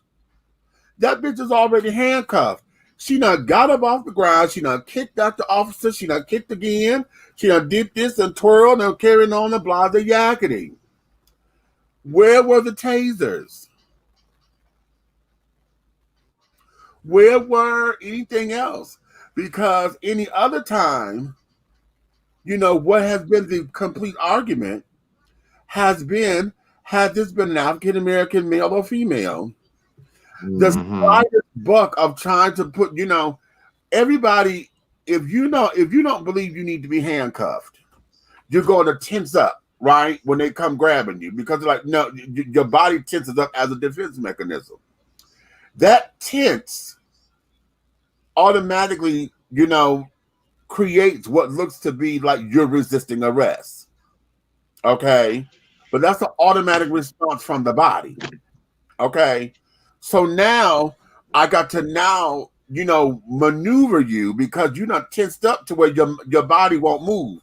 So now I got to force you into putting your hands behind your back. Okay. So any other time, that there becomes to be the problem. All of this here, had they been black women, they would have been beaten up severely and or shot. And we all know that. And anybody out there who says anything differently, y'all know what's been, it has been proven time and time again, with that. It's instances like this that we sit up there and say, but if this is supposedly cop training and you're following your training, then why wasn't that done here? Because we have several instances where the alternative was the cop was going to be talked about it, it's going to be embarrassed and this, that, and the other. Cop got their ass beat out in public. It becomes their whole big to do. Okay. But the alternative always seems to be not taken, and so when it becomes a racial thing, these are the kinds of things that we look at and that we see on a consistent basis. Why is it, if you're saying this is, and I know jurisdictions are different, I realize that from state to state, city to city, county to county. I realize that jurisdictions have, they shape themselves differently. But one of the things that has been consistent every time we get any kind of fodder or any kind of report or any kind of interview or whatever, when they do an investigation of something, they always say that they followed protocol, based on their training and carrying on, really. And so then how is it that you're going to take their phone, talk about confiscate their phone for evidence? No. How are you going to take my phone? Because now you mad because out of his mouth, oh, you just stood there and decided to record. I hope you're real proud of yourself. So you mad that they didn't help you do your job of subduing the people. You mad. So now you gonna take their phone as evidence. No, the fuck you ain't. This is my business phone, honey. You ain't taking my goddamn phone. Now what you can do is subpoena me. You could subpoena that motherfucker, but you ain't gonna take it. How about that? Okay. How about that? Let me go to the comments. We got comments up in here. Okay. Okay. We got comments. That cop was wailing on that woman though, and he practically punted the cuffed woman into the lawn. So it's not like they wasn't rough with them. Exactly. Exactly. Okay, but this is a little bit more than just being rough. Okay, because in these particular instances, I'm not saying that they wasn't supposed to, because hell, them bitches, that heifer got up, she got up off the ground, handcuffed, and kicked the shit out of him. Okay, kicked the shit out of him. Okay, so what else? You know, hell, he had to subdue her because now she's doing it. Now, who was the other guy? The other guy that's sitting up there, quote unquote, helping out. Stay down, stop resisting. You know, you just saved your life. Blah, blah, blah, blah, blah. Whoever the hell he was. Okay, you in the way. Because ain't that what they told the black woman who was with her daughter? That she was in the way? Now, all she did was grab her baby's hand, and the cop want to say, oh, you grabbed mine. She said, no, you just let me do her hand here. I grabbed her hand to let her know it's okay. And then she on the ground. So why wasn't that guy, you know, dealt with in some kind of way? Okay, this is why cops need to look at all of these particular tapes, you know, from jurisdictions and be like, okay, what went wrong? What should have been done? What wasn't done? You know what I'm saying? Because this here, there's a mishap somewhere. There's a mishap somewhere, because those girls, those are some strong ass girls, honey. Okay. Those are some strong ass girls. Okay. There's no doubt if they had been black women that the outcome could have been vastly different. You know, girl, you know it. You know it. You know it. I think, especially the kind of fighting shit that they were doing. That bitch had their officers by the hair, and that bitch would tumble down them motherfucking steps with her. Okay, and she wasn't letting that bitch go. That there is automatic assault. You know, you didn't tase the fuck out that bitch. Okay. You didn't tase that hooker. You know, so these are some of the inconsistencies when we look at different departments and carrying on as to why. You know, you want to know why folks get upset? It's because of shit like this. It's because of shit like this. Because and even though down there and take an ass whooping and take public humiliation on this, why is it that they could still cry and cuss you out and this, that, and the other, and could still make it to the jail cell, make it to be booked, make it to be whatever, okay, to make it to a court date, when someone who is black primarily don't have that, you know, most of the time, you know, are not given that same luxury, at least for what we see in the media. Let me stress that. Let me stress it like that. From what we know, from that have made media and have been where we're talking about killings and stuff, what has made it to the media, it's not seen as though that's given the same kind of courtesies or whatever. That's very interesting. Okay, very interesting. Come on, what we wait a minute. Come on. Like that make you realize that there are I'm trying to get this thing to in do. America that are black and white, no matter how the fuck you slice it. Exactly. Okay. I think in order to be a cop,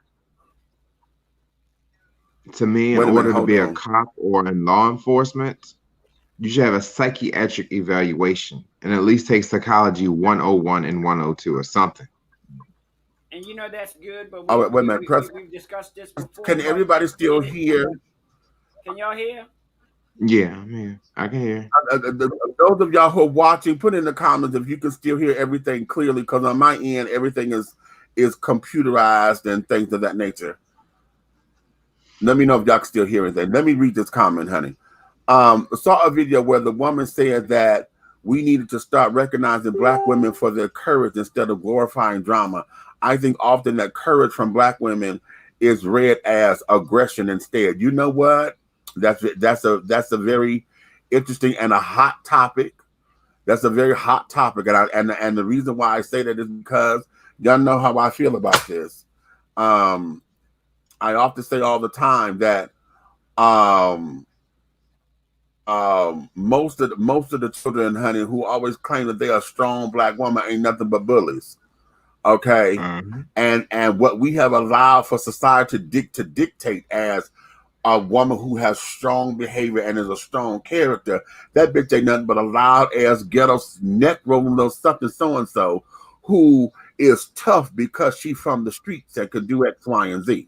You know, she like to deal with the roughest and the toughest. Okay, she banji. Okay, and oftentimes we think banji means strength. Okay, and that's not necessarily what that is. So, and y'all may disagree with that. A lot of y'all may come up on me. If you got something to say about it, I dare you. I dare you. Where's the lie? Where's the lie? Somebody tell me where the lie is. I got something to say. Okay, wait a minute.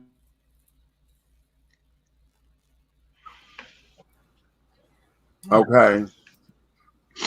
Wait a minute. Let me go here. White women can be and aren't seen as threatening. Now, if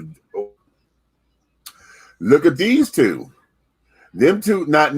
If those were two Black girls, we'd say all day that they were ghetto as hell, wouldn't we? Them bitches sat up there. They were some tough sisters, wasn't they? Them bitches were some tough ass. They were some tough cookies. Yes, they were. Okay. Those were some tough cookies, wasn't they? They were dealing with them motherfuckers. What that was when the bitch handcuffed.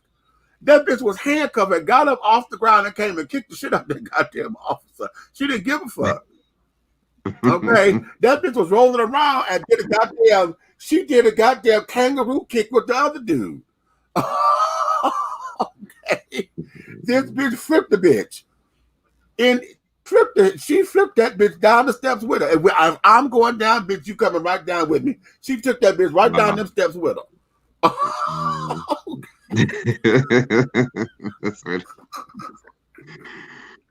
So, yeah, you're damn right. Aggressive white women are not seen as threats unless they're lesbian. Unless they lesbians. If they lesbians, baby, because aggressive white women like that usually come across as having masculine energy and things of that nature. And unless they lesbian, and especially if they diesel dyke lesbians, honey. You know, corduroy jeans wearing. So what bodegas. Hey, hold on. What you're saying is okay. One set of butchers is different from the other set of butchers, right? Wait a minute, I have to listen to this on another day because all that broke up on my end, so I got to see what you're saying. Yeah. No, I'm saying you're saying there's a difference in the butchers. I'm not with you. No, I'm asking a question. It is. So wait a minute. Let me get this straight too. So you mean to tell me that bodegas is split into sections like figurative thing? It is. It really is. You have some dominant lesbians who won't wear lipstick at all, and you have some dominant lesbians that will. Right. So you heard of the term lipstick lesbian, right? Right, but most of the time when they say lipstick lesbian, they're talking about the softer lesbian. Usually the feminine. Yeah, they're talking when they say lipstick. Yeah, they're talking about the softer, not the dom. The feminine lesbian. Yeah, not the dominant one. Wait. This is what I've seen in my lifetime. I've seen in my lifetime a dominant bodega. Right. And then when she got in a lover relationship, she turned soft. Like she was Princess Diana. Dominant women who are still dominant women, but will wear lipstick. Look at the black girl that's on Saturday Night Live. She will be considered a dominant lesbian, but she wear lipsticks and gowns and everything. Right. That's not what I'm talking about. I'm talking about something different. A lipstick lesbian Check this out. It's not wearing actual lipstick. That's not what we're trying to explain to you. No, baby, wait a minute. Because see, what you're trying to do is trying to define it, or at least trying to break down the different nuances. The general definition. Oh, okay, I got what you're saying. General definition of a lipstick lesbian usually means that those are the very feminine, identifying, womanly. You know, they like to get glamorous. They like to wear makeup and hair, and you know, they get their nails done. You know, they love all the things about being a woman and being feminine.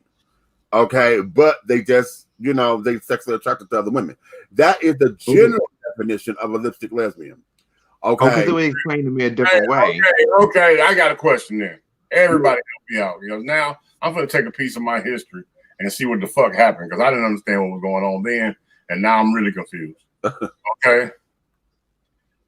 It was a Samoan young lady that I met years ago, right? And I couldn't understand the toughness in her, right?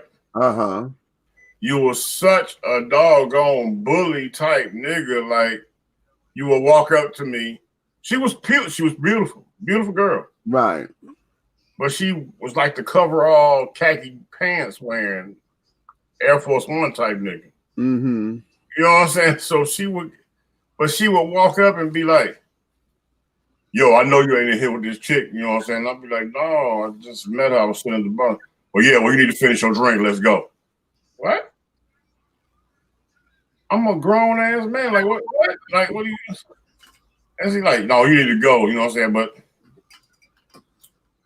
at first I was rebellious with it, but then after a while I started liking it, right? Right. I was like, this shit funny to me, right? So I was like, okay. She feel like she in charge, all right. So sometimes I would go, sometimes I would like, let me piss her off for real, say I'm going to the bathroom, get in my car and leave. You know what I'm saying? But the crazy thing about it was she drank 40s, she did shots of Hennessy.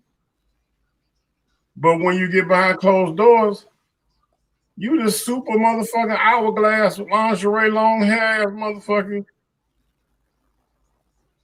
Uh-huh. But then when you get up in the morning, you walk around with a motherfucking cigarette hanging off your lip. What the hell? All of that is about comfortability and how they wish to express themselves. And this is why, you know, the term gender non-conforming or non-binary is now in our lexicon. Lexicon. Okay, go ahead. And the reason being is because a lot of people are learning how to deal with their multiplicity. You know, we are all, you know, we just all are multifaceted people. Okay, we're not just one particular thing. And when it comes down to expressing oneself, because of how society have been so hell-bent on what gender roles ought to be, we now have the whole non-binary, gender non-conforming kind of thing. And I said something earlier to Aunt Nikki. I was hoping she was getting in here today, but I know she's doing her homework. I said something to her earlier to where it helped me to really get what non-binary is, right? And remember how we talk in the royal we. You know, we think that's sophisticated when folks talk about when they talk in third person or whatever. Oh, well, Demetrius has to do such and so and so. You know, that kind of shit. Or we are not amused. Okay, who we who? Well, me, myself, and I. And you know how we talking that whole extra, you know, the royal, what they call the royal we. You know, that there is what non-binary is, okay? Because now that we sit there trying to make sure we up on pronouns, they consider, you know, their pronouns are using they, us, we, you know, and carrying on.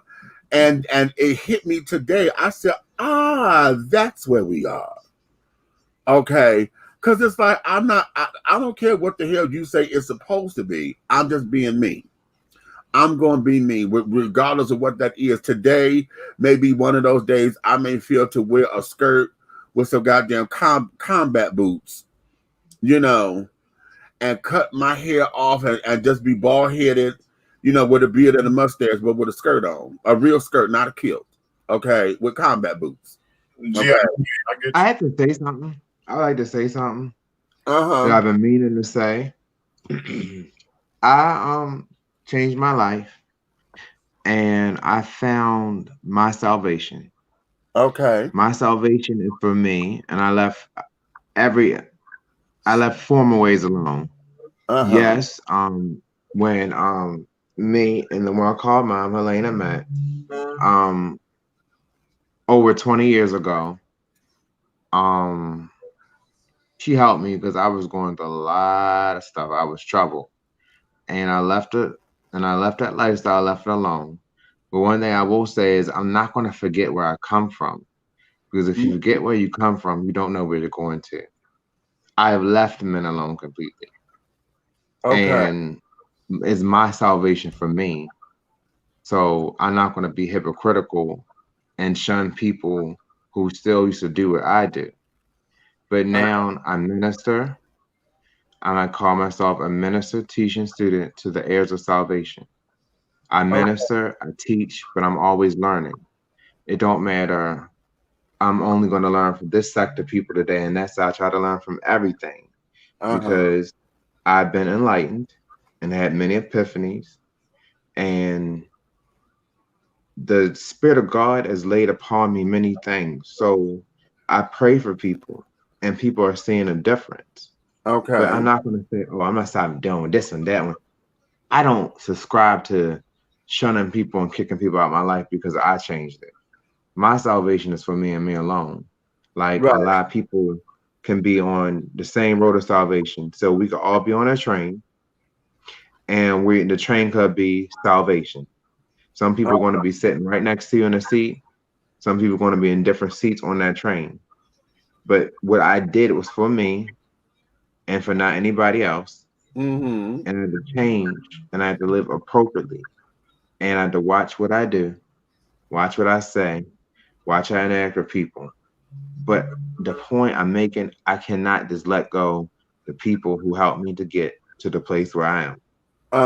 Because this beautiful person right here in this corner right here has seen me through so many tough times when I was younger and helped me and took me under and said, I see this trouble. I'm going to try to advise them as much as I can. But my whole life has been 360. And I'm glad. And I kept on praying to God because I had kidney disease stage 2. Went to the doctors, not even signed a stage 1. The baseline is 0.6 to 1.34. It's creatinine. It's something in your muscles that is discrete in your urine. Yeah. One of my readings, my highest reading I remember was 1.78.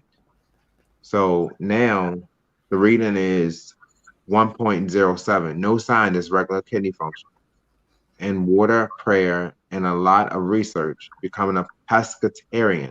I had to because I found out that meat puts a strain on our organs. Yes, and everybody's telling me we need protein, protein, protein. I've not eaten meat in 7 months.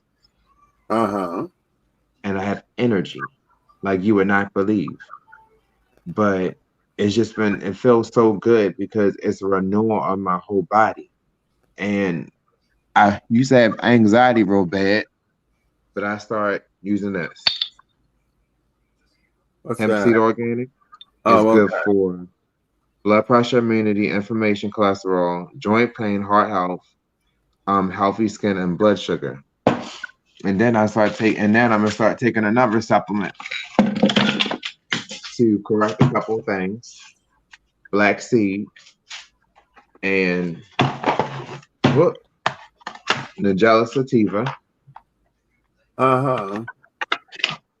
Which is a natural thing that cures a lot of different things. Okay. So Israel.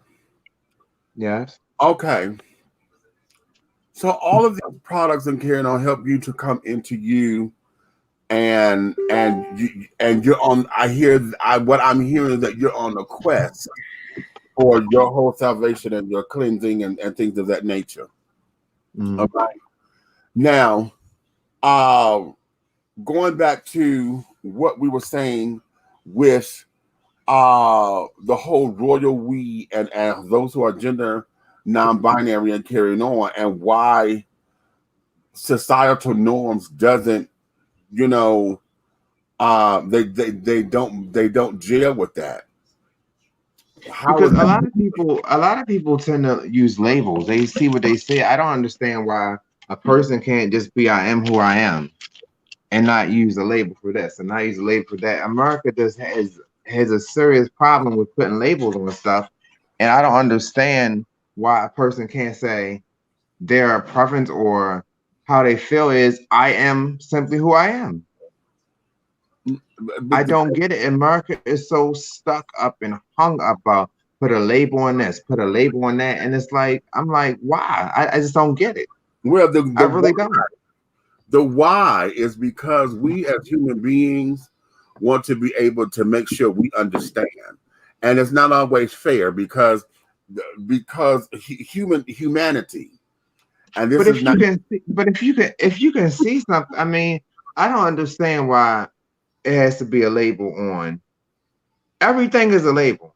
Yeah. Clothes, Yeah. people, yeah, situations, misfortunes. Right. It's something that human nature does to just want to put a label to explain. If something that you can see that's right face forward in front of your eyes, why does it have to have a label? Not necessarily to explain, because oftentimes, hell, how many people have you seen walk down the street? You're like, what the hell is this? Okay. That's when I first ran into the saying, what is it? And I swear I didn't understand what that meant until I'm 38. I didn't understand what is it meant until I am like 34. I didn't understand what people were saying, but I guess in that particular respect, people don't have a label. I mean, why can't we just be people? Listen, it's not about why can't we. We already are. The thing of it is that as a part of the human id, and that's us in our egos and everything, is to be able to consider ourselves to be intelligent creatures. And intelligence means that I have the ability to understand what's in front of me. And if I don't, it is respectful to ask questions. Most of the time we don't, you know. And then sometimes those of us who try to are very crass and carrying on and disrespectful. You know, they ask the stupidest shit. My whole thing is if I'm walking down the street, I mean, the way my mindset is, I see a person. And if someone, to me, in my opinion, is trans, identified, that is, I don't say that's a man that is not a woman. I say this is a woman because that's how you presented yourself to me.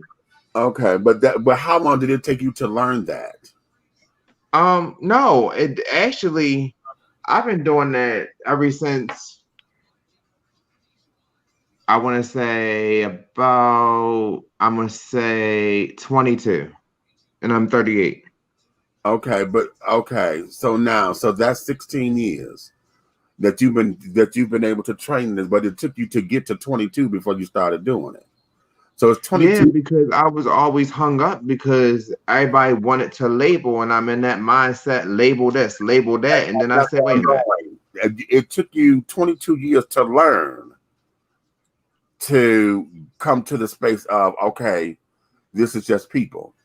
Most folks that's what I'm saying. But most folks ain't there yet because humanity says that this is when you have upbringings and carrying on, when you got definite roles of what society says masculine, what is feminine, what is man, what is woman, and this, that, and the other. Anything that goes against the grain is always going to be challenged. That's humanity. But and I'm gonna get back to this real quick. Me as being a minister, I talk to every walk of life. I'm not going to sit there and shun you. Well, that's not what you do in life. There's no, you know what? You would be less of a man or less of a human being if you shun people based on their life. But Okay. people look at me and say, well, why aren't you calling it? I said, look, let me explain something to you.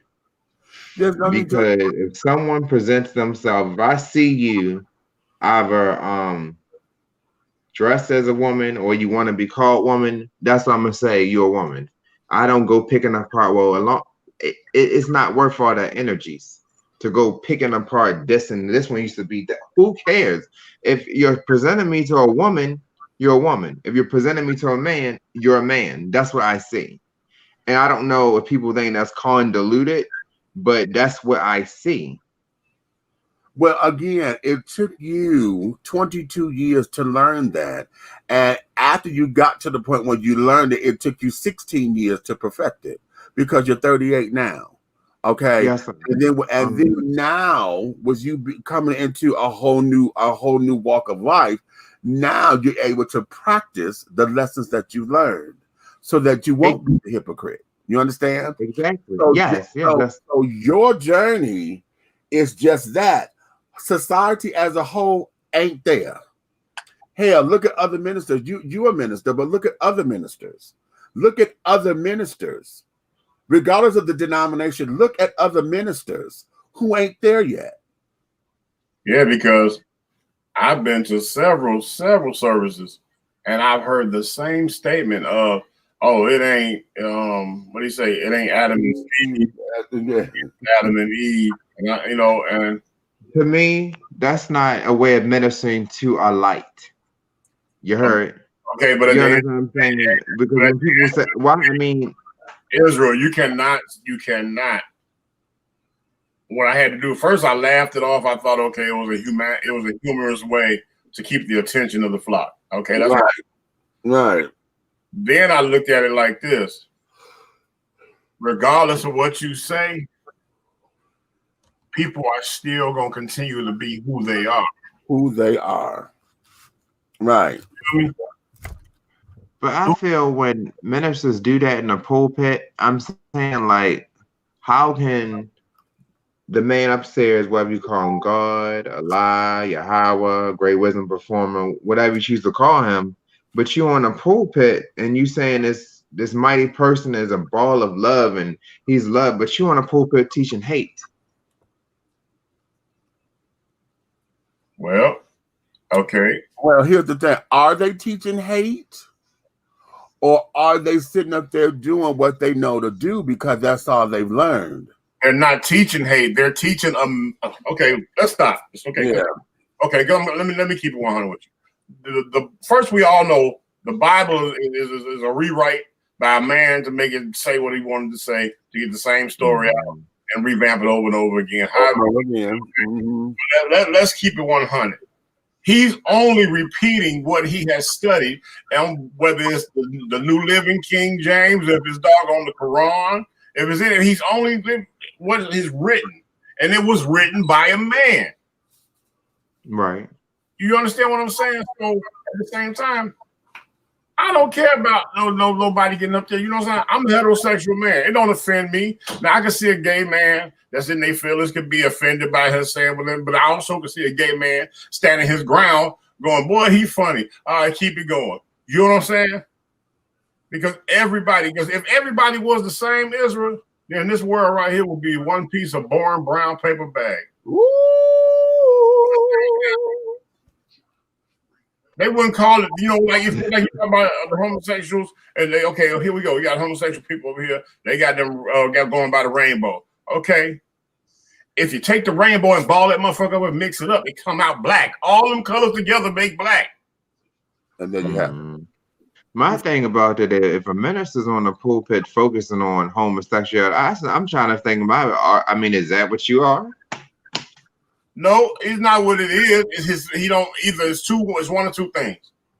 Either he don't understand it, or he has doggone been challenged. Right. Oh. Okay. Right. He don't understand it, or he has been challenged. And if he's been challenged by something that he don't understand, you're supposed to run to the word and see if you can find some type of doggone solace in the word about what just happened to you. Now the ones that are hell bent and sound hateful about homosexuality and all that, oh, they've been over tried. They've been super tried. And the reason they so hell bent about it because they probably like it. Number one, number two, but here, let me broaden this just a little bit because I don't want to make this just about a gay thing. Okay, it's about a human thing. No, hold on. Where I'm going is this, because you still have those particular ministers who still don't believe in the efficacy of a woman. See, a woman is still supposed to be subservient. In a lot of ways, they use the word submit. Okay, but they teach subservience. Okay, obey. Okay, right. Wait, my brain is wired different. They go say that. And you make them cook you some seafood and they put some obey on it. I'm gonna tell you what I do.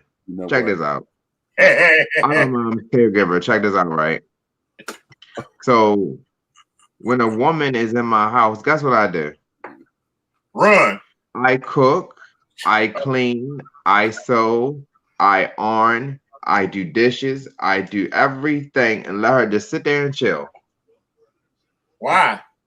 And I'm multitask. It's just the way my brain is wired. I don't understand. That's just the way I am. I just want to do those things. They're fun to me. I'm gonna give you an exam from one brother to another. Next time that you have somebody over that's a best friend or homegirl that you trust around, next time you say, hey, let's come over for dinner or whatever. I want you to have everything there for dinner, uncooked, but thawed out and ready to go. And you sit down and you start talking, and she's like, "Hey, well, what's up? Oh, well, I'm just waiting on you. Go ahead. You go ahead and see if she get up and go in there." It's like I was raised by mostly women, and my thought process is to naturally multitask. But see, that's not about what I'm saying. It's not about how you was raised. I want you to see how it feels on both sides, so you can be opinionated all the way 360 degrees with it. And then let me go here because you just said something that just opened up this discussion. You said I was raised by women. Okay. So your thought process is going to be different anyway because your examples have always been from a female perspective. Yeah, it is. Okay, so I had men in my life, like father figures and stuff. But my thought process was to be closer to them for whatever reason. Because that's what it was. That's what it was. And a single woman or women who know they have male children will always make sure that they have men in his life so he know what it is to be a man. Because a woman can raise a gentleman, they can raise wonderful people, but a woman can't raise a man. Oh, Michelle K. That's why I've always had father figures in my life too. And I'll whoop a bitch down if she say that she can. You could raise a gentleman, you could raise a wonderful human being, you could teach him how to be respectful and this, that, and the other. He could be a good person. But a woman cannot raise a man. That's it. All she could do is raise the talk. I mean, I always had father figures, always. All she can do is raise him to learn how to treat a woman the way a woman ought to be treated. And she probably don't know that because she can't find. Okay, I can go for that. I can go for that. You understand? I can definitely go for that. And that's what that is. Because oftentimes the lines get blurred. Because what ends up happening as he become older, she then start treating him like her pseudo husband and not her son. Yeah, I've seen that. I've actually seen situations like that. Yes, and that's where it comes into play. And the women get upset about that because they thinking that when they hear that their raising or their parenting skills are being challenged, and that's not what's being said here. But a woman knows that if she has a male child, and she doesn't have his father in his life, actively in his life, she knows that she's got to introduce him to men, be it her brother, her uncle, somebody that she can trust that's going to give him the tools and the training that he needs to become a man in this world. I had my father. I had my foster father. I have had I've had my brother. I mean, they've always been there and they were always in my life. It's just that they showed me how to be a man, like you said, right? Right. But for some strange reason, when it comes to the functions of a household, I just wanted to do that stuff. Listen, let me tell you I something. wanted to cook, clean, sew. Wait a minute. It's not just that you wanted to do that.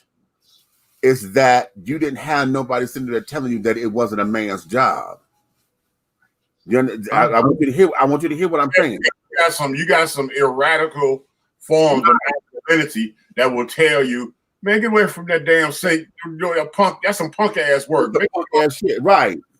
Yeah, but if you didn't have that negativity around you, exactly. You better go out there and mow that damn lawn. What the fuck is you in there doing? Washing dishes. Yeah. Okay, that shit. Okay, making sure you out there learning how to work on the damn car versus vacuuming the floor. Okay. Yeah. I know to mow a lawn now. Huh? I know do all that manly stuff. I know a little bit about cars. I know to mow them. You do. I'm not saying that you don't know it. What I'm saying is you were not poisoned with this is a woman's job, this is that kind of thing. Because you said, I enjoy doing it. So when you raised by women, and so you learn how to multitask, watching mama, watching grandmama, watching your aunties. Hell, they got a baby over here. They got to make sure the baby together. The chicken is frying. I got to put some bleach water over here because I'm trying to wash the dishes to clean the kitchen as I go. Okay, the phone rings. I got the long telephone cord. Hey, mama, how you doing? Flipping the chicken and multitasking in a house. Okay, and you wasn't never told that that wasn't what you were supposed to have been doing. I got my head knocked in. Okay, because a lot of that was like you know, okay, me and this man talked a lot. So you know, there's a lot of people that was doing that, punching you and you know what I'm saying, and punk ass and all that, or calling you all that kind of crazy stuff because you doing stuff to assist your doggone mom or your aunts or something like that they consider to be female shit. Okay, right? But you got to think about this. You know what I'm saying? How damaging could that be to an adolescent male if you doggone beating it into him? You like that's true. You beat the hell out of a girl and tell her keep her damn legs closed and she pregnant at 13. That's true. Listen, all my life I had to fight. I was fighting I was teasing elementary school, middle school, high school, college throughout my life. And what I learned and told my mother one day, I said, Ma, you know I like going outside and don't want to be in the house. She said, why? I said, because I'm a caged bird. I've been a caged bird all my life who just wanted to sing. Okay. Okay. Wait a minute. I want to come here because pride done got something up in here that I want to address this. I hope I don't come across ignorant. But I had a situation where I started a new job and we were building a new store. And one of the people I met was in his 30s, a white man who was a department head and a pretty cool guy. I didn't know him well, but we used to take our smoke breaks together and just chit chat. Long story short, about 3 months later, he changed his name to a female name and said, and he got the okay from his wife and kids to transition into a woman. He started wearing wigs and makeup and I will accept being ignorant, but hopefully not disrespectful is a better way of putting it, I believe. Okay.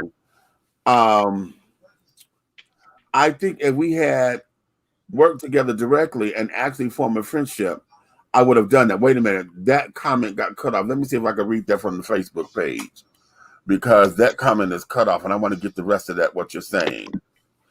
So hold on. Let me go see if I can pull it up because that sounds important. That sounds real important, honey. And I want to get that. That's real good. Wait a minute. Let me turn the volume down. So that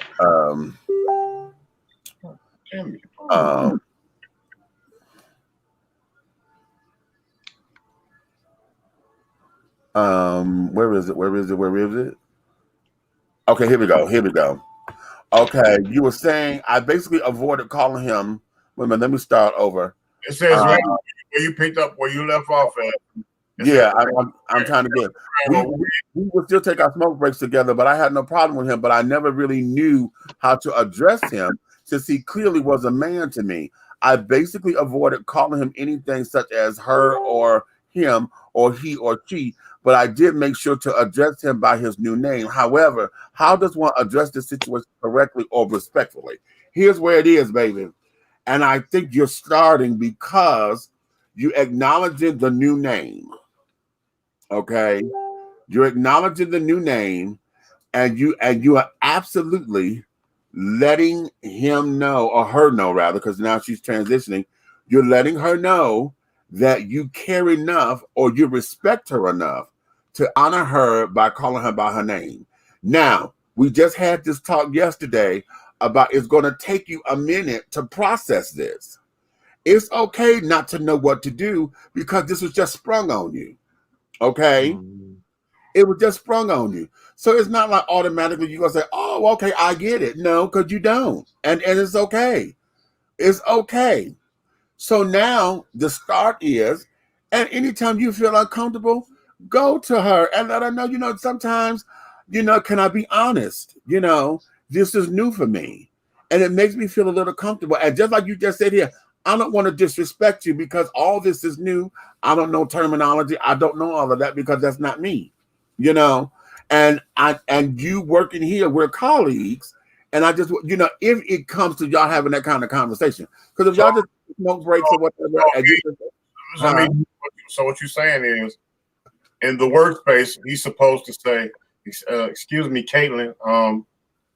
I grew up eating your cereal, and now you're selling ho-hos and ding dongs. You know what? I'm gonna beat your ass. I'm going to really beat your ass. You selling ho-hos and king dogs, honey. Well, you done became a Susie Q. Okay. But in this particular instance, you started off right, as far as you're addressing her by her new name. And then it's going to take you a moment. It's going to take you a moment because right now you still see her as a him, and now no shade, no tea, or maybe all shade, all tea, depending on how you look at it, wherever you at. If she's not, if you see her as a man, you're probably not going to see her as no attractive woman either. So if and then of course, what you think y'all doing? Y'all doing construction? Rainbow alert! If you do, you're not. Here's the thing: if all you see is the man in her, because all you knew was the man, that's okay. But even if you start to see that she, as she start to transition, if she start to become an attractive looking woman, it's okay to acknowledge that. Damn, you look good to yourself. You ain't got to be all out loud. You ain't got to be all out loud because the whole trans attracted thing, because that's a whole nother topic. Right now, most of the time, I dare to say that this is a Caucasian person, okay?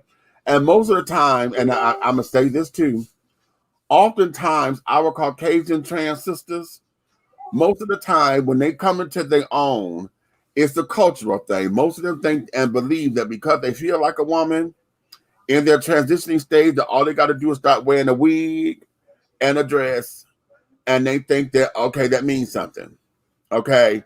And to make me feel like you know what? Fuck you. I hit the wrong button.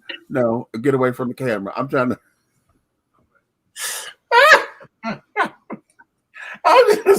Hey man, you got to look at it, bro. Because at the end of the day, you working with your boy all day. Y'all taking smoke breaks, high five, and goddamn pound and giving a dap. And the next thing you know, it was church hugs and shit. Okay, wait a minute. No process. Wait a minute. He said I didn't want to go there, but he was very masculine. Honey, you can't help but to go there because that's the obvious thing there. That's one of the reasons why it makes it so difficult. Okay. Hey, pride. Here's my advice from the Big Red Smoke. If y'all that close and y'all good friends and everything, so be it's okay. All that people do what they do. People are people. If you can accept it and you're comfortable with it, just pull your friend aside and say, "Hey, we've been tight, you know what I'm saying? You know what I'm saying? When you was hanging low, and now when you was tucking back, we still friends. You know what I'm saying? So I just do it like this. Just say, hey, can I call you? You know what I'm saying, Miss Homie. You know what I'm saying? You know what I'm saying? You got to find some comfort zone. So at work, you be like, Miss Homie, let me holler at you. You know what I'm saying? So it's like, you know what I'm saying? You still acknowledging the transition, and you still comfortable with the doggone masculinity that you met in the first place. Sometimes you got to meet in the middle. But you know what? And there's a way. There is a way. But here, you know, understanding and not wanting to sound disrespectful or come across rude or crass or whatever. That you also have your mouth, honey. You can ask questions. You know, that's respectful. That's not going to get you sent to HR or whatever. But because they sprung this on you, now it becomes okay. Let's make this okay for me. Again, we were talking about when we go back to labels and things. This is not about necessarily a label. This is all about human understanding. I need to know how to do this because, see, right now, my community, this alphabet community, honey, will get you caught up in a minute if you don't know terms or this, that, and the other. At the slightest stage, something can become hate speech at any given moment. So here is just an opportunity for you to take time to educate yourself, you know, with someone who is in the beginning processes of transitioning, because now y'all are learning together. Does that make sense? You're learning together. So, and you only go to those areas where you're comfortable. You ain't got to get all up in a business to care now if she's trying to have surgery, because that's not none of your business. Right now, you know she's transitioning, and this is what this is. Okay, if you still see Bob and she want to be called Brenda, okay, hey, you know, until you can say Brenda, just call her Miss B. Hey, Miss B. Okay, or whatever the case may be. You know, I found out what I was telling you about about 16 years to understand that. Yeah. I know someone who will 1 week be a dude, so I address him by his man name. But then the next week, he becomes a woman, so I address him by the woman's name. So he calls turning, but it's like automatic. It doesn't take. Well, let me wait 5 days, or it's just automatic. But because you had to learn how they approach themselves in the world, how they present themselves today is how they want to be addressed. I'm gonna tell you, I'm gonna end this. This is my last thing I'm gonna say about this. It takes some type of doggone camaraderie between the two people. Right. You know what I'm saying? You don't have to be intimate or have no type of doggone loving relationship to be kindred. Right. You can be kindred spirits based on just personalities. Right. You know, sometimes two people can be there for each other no matter what their walk of life is. Exactly. Like you could be, say like you got this right here. I always use this one instead of, you know, because I don't, you know how you be in crowds and auditoriums and you don't want to step on nobody's toes because you don't know who's LBGT, you don't know who's in the hate crime, you don't know who, you know what I'm saying? So I use stuff like this, the common thing, because the common thing of the word commonality when you're showing differences in the world is black and white. So I would say, okay, you got two best friends that grew up from children together. One's a white guy, one's a black guy, right? So here it is, they get older, but they both love each other's culture so much, one wanted to be the other. So now you got the white guy goes totally urban to the point where he's tanning his skin and everything, and he's getting these, he got this whole age. And then you have the doggone black guy who's bleaching his skin. Now, do you have an uncomfortability or you still have love for this person? Okay. You got to remember, a best friend is a best friend no matter what, whether you're blind or not. Right. It ain't always what you're looking at, it's what you feel. Oh, okay. That's true. Okay. Okay. Let me go to these comments and then I'm going to wrap this up for the night, honey, because y'all a lot over in here. Okay. These labels help us to define community and also who will not be a part of our community. Interesting. Okay. While it can be annoying, there are a lot of labels inside the LGBTQIA plus community. There's a major difference between non-binary and trans, between bisexual and pansexual, between gender dysphoria and gender nonconforming, etc. Okay, well, this is true. They're on the same spectrum, but those lines are so close to where they blur. It's not good to see things through a myopic lens. Just because you don't have issues with something doesn't mean that others. Just because wait a minute. Just because you don't have issues with something doesn't mean others don't. And sometimes those others can be so violently against whatever that it's necessary to differentiate. Exactly. Okay. Lanier says, label are how we identify who and what we want. Therefore, we make plans of how we want to associate with the person. Not everyone and everything has to have a label. However, if we don't have some of those labels, then we can't complain when we don't get what we want. Oh, now that's good, Lanier. That is powerful right there. That's really good. That's really, really, really, really good. I see you. That's real good. I see you. All right. Thanks for the help. Neither one of us worked there anymore. He got fired for I don't remember what, and I resigned, but just was curious and wanting to better myself. Oh, okay. Well, moving forward, there's how it happens. If this happened with somebody in your family, a friend or something, you may go to your high school reunion, which is usually where all this kind of stuff come out at, right? Yeah, your homie that you right now cheerleaders with is now cheerleader.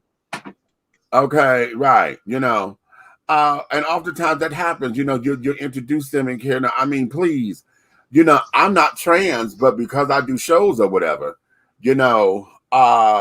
when folks see me, dressed as Samantha or whatever, honey, they get a kick out of it or don't believe it, and then they don't believe she looks the way that she does, because Samantha is rather cute. Okay.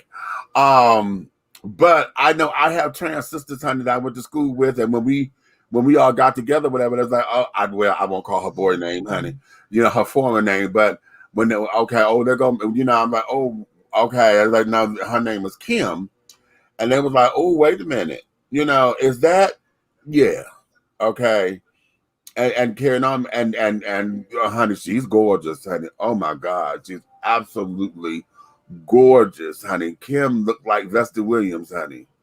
Okay. I have a couple of trans friends. And Kim fit Vesta Williams, and she was gorgeous. Okay. Let's see. One more question. How do you feel about Dave Chappelle and his approach on cancel culture and his treatment of the alphabet children? Listen.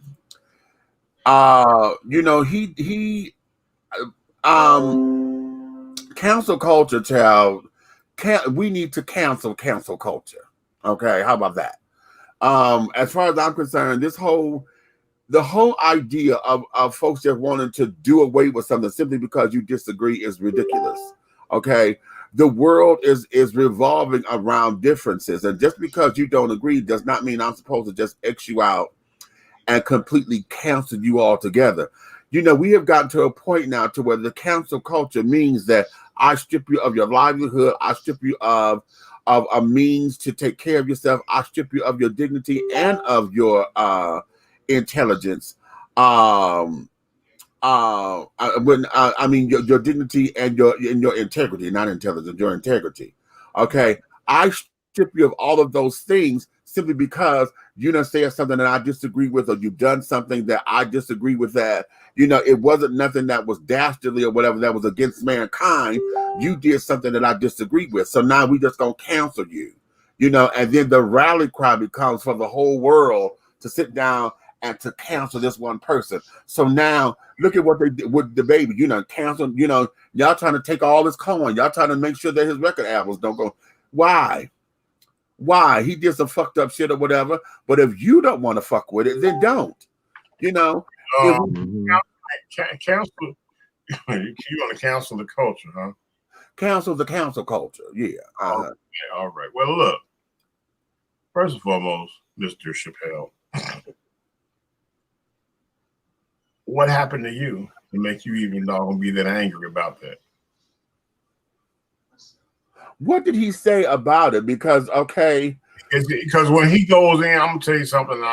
I've seen him live. I've seen, and then when he goes and talks off the record, when he feels a certain way about something, he gets real intimately adamant. But you know what I'm saying? He just goes in and he don't have no filter.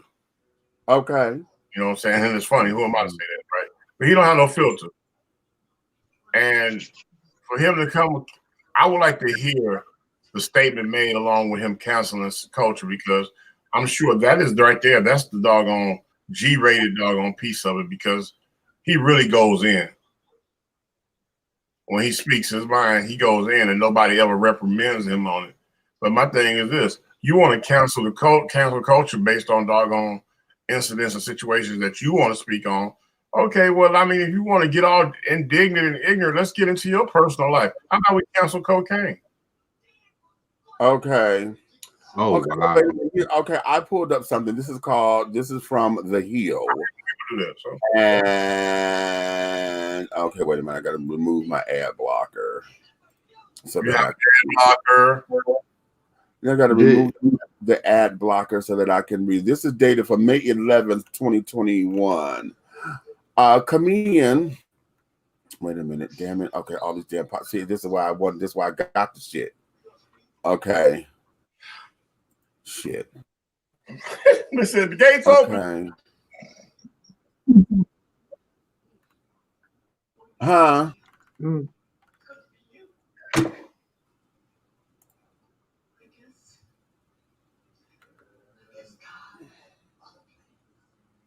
Do you know your HIV status? Oh, child, come on. When you do, you can take control of your sexual health. Hold on, we got a HIV self-tests commercial. give They you had the a power to video decide up when here. and where to test. You just swab and stick it in the tube. In as little as 20 minutes, you'll know your results. I love that it's confidential and quick. It's important to know my status. It's cool to know, you know? If we all get tested, we can stop HIV together. Learn more about HIV testing, including free HIV self-test at cdc.gov/HIV self-testing. Who wrote that shit? It's cool to know, you know. Comedian Dave Chappelle said in a recent interview that he understands the change people are trying to bring through activism and accountability for celebrities and other prominent individuals, but decried so-called cancel culture for what he described as a lack of appreciation for the creative process in comedy and other forms of art. Artists and creators, he said, all, quote, struggle with these things and bellyache about decisions, but none of these people are contest winners. They all work very hard. Chappelle added that, quote, I hope we all survive it. Okay, so that wasn't as bad as I thought. Right. Okay, that wasn't as bad as I thought. But he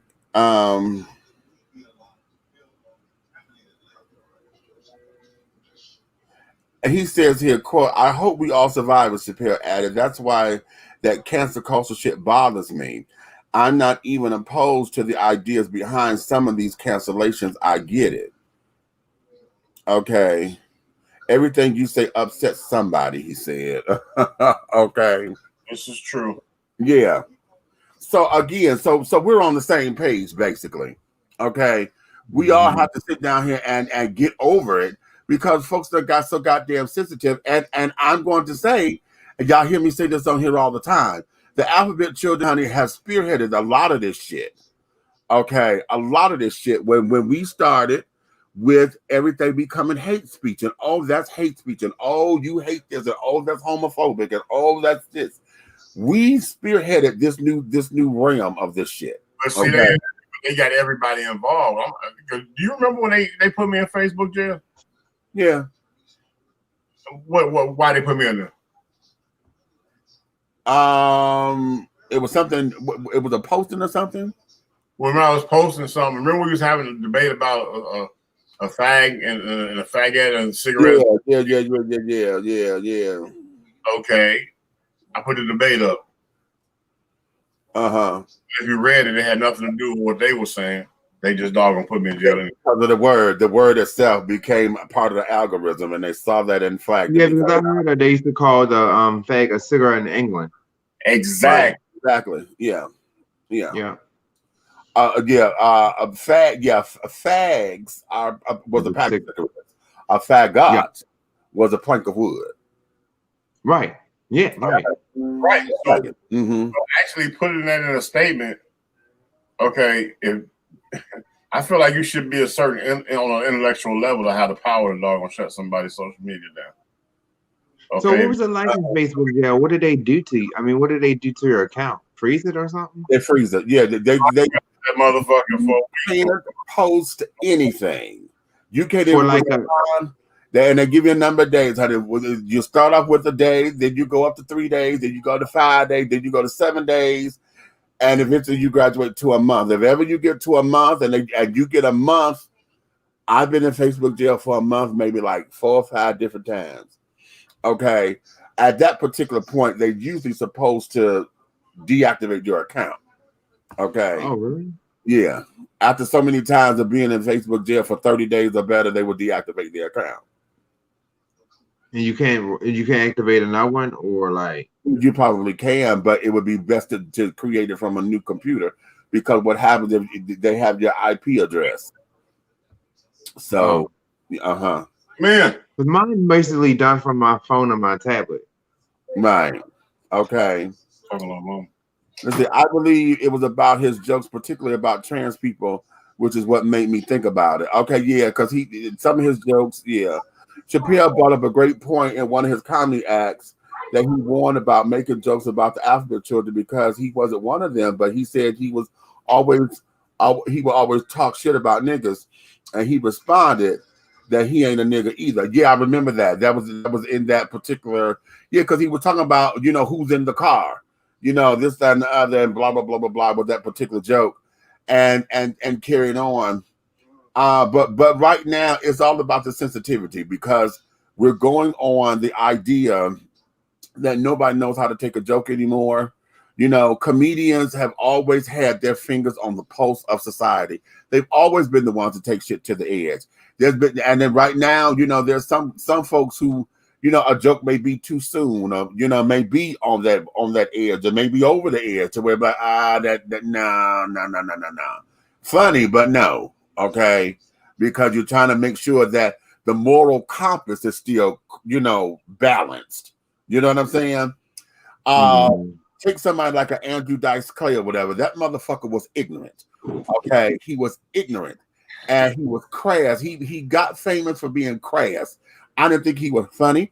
None of that shit that he came out was funny. But some folks thought that he was funny because he made a career out of it, of insulting folks and things. And that shit was crass. Okay. Certain things that really shouldn't be said in a joke. That's how I look at it. And this, that, and the other. So a lot of times, even now, a lot of comedians are getting raked over the coals because of jokes made about the LGBT, with the alphabet children. I'm finna say all them goddamn letters about the alphabet children. Okay, some of the shit is funny. It's funny. Okay, it's funny. It's funny. Chad, you can't help it. You cannot help it. But what has happened now that we got folks going to pick up shit and dig up shit from 30 years ago that somebody said, and now you want them to apologize. Bitch, if you don't take your ass to bed some goddamn way and pray for an apology from Jesus, okay? Because that happened such a long time ago. Folks are in different spaces now. Their headspace has changed. Hopefully they matured since that time. Life changed. And what we could get away with, take the word nigga. Y'all know white folks still can't say that word, and it's been how many years? And we still say a lot of years. If a white person say that word, honey, that's automatically fighting words in the minds of most black folks, right?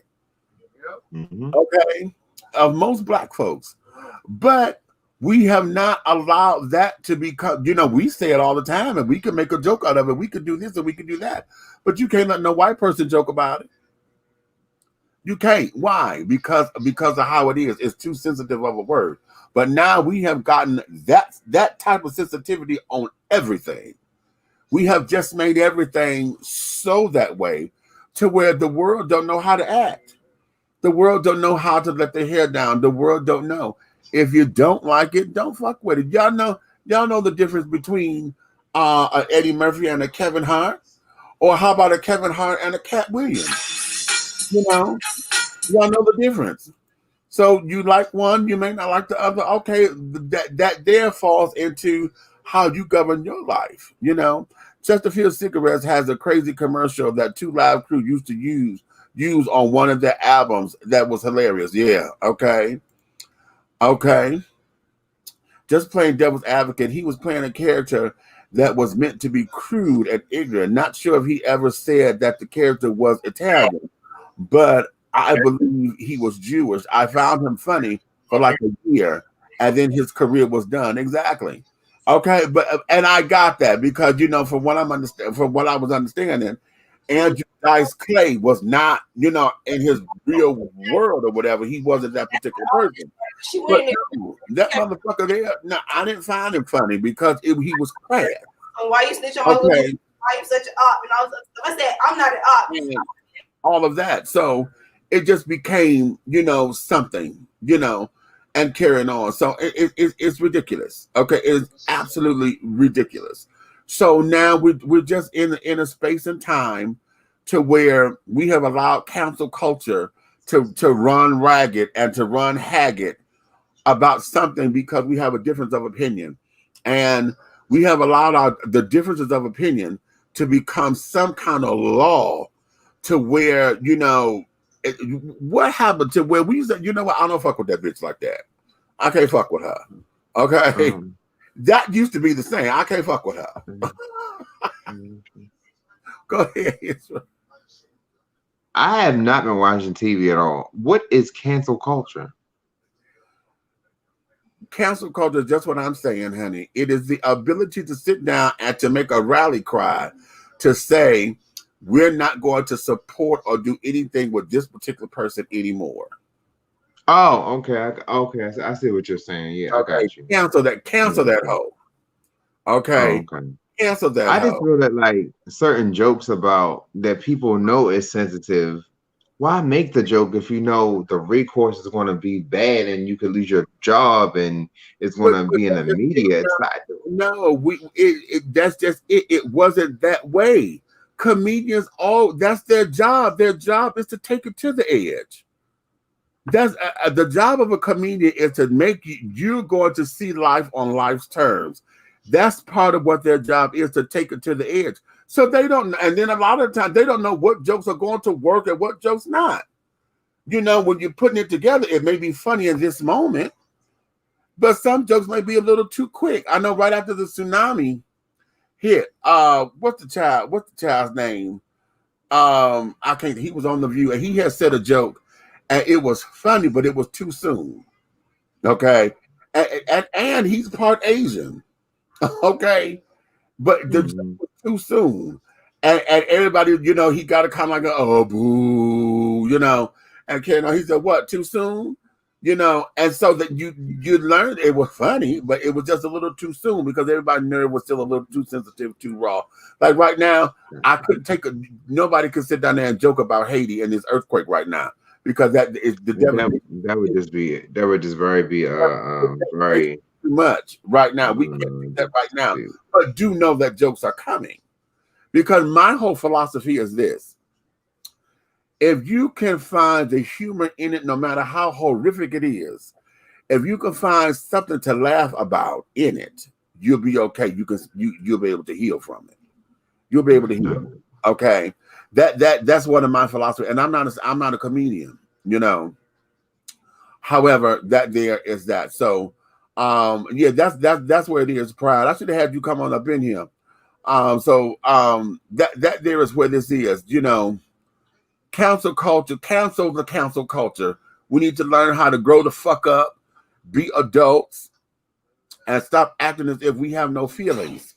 Grow your ass up. If you don't like it, okay, it's one thing not to like it, but it's another whole thing to sit down there and say nobody deserves to make a life anymore, or nobody deserves to do this anymore because you disagree with it. Turn the damn channel.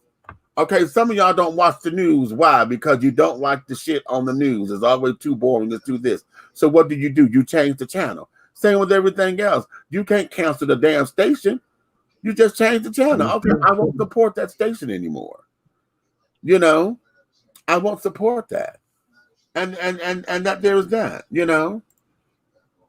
I was just looking for the Chesterfield commercial on YouTube and it keeps going into error, probably because, like Big Red said, the word fag is flag. Possibly, Okay, possibly. But or they might have taken it down. You know, they might have taken it down because of whatever. So that there was that. So on that note, let's I gotta say, Uncle Misha's show has helped me grow so much. Each time I'm on this show, or each time I listen to one of your shows, you help me grow. Nightheart Network has helped me to grow. Well, thank you, baby. It's not just a network; it's a place of growth. That's part of the goal, honey. That's good. That means that we're doing our jobs successfully. So yeah, thank you. We appreciate that.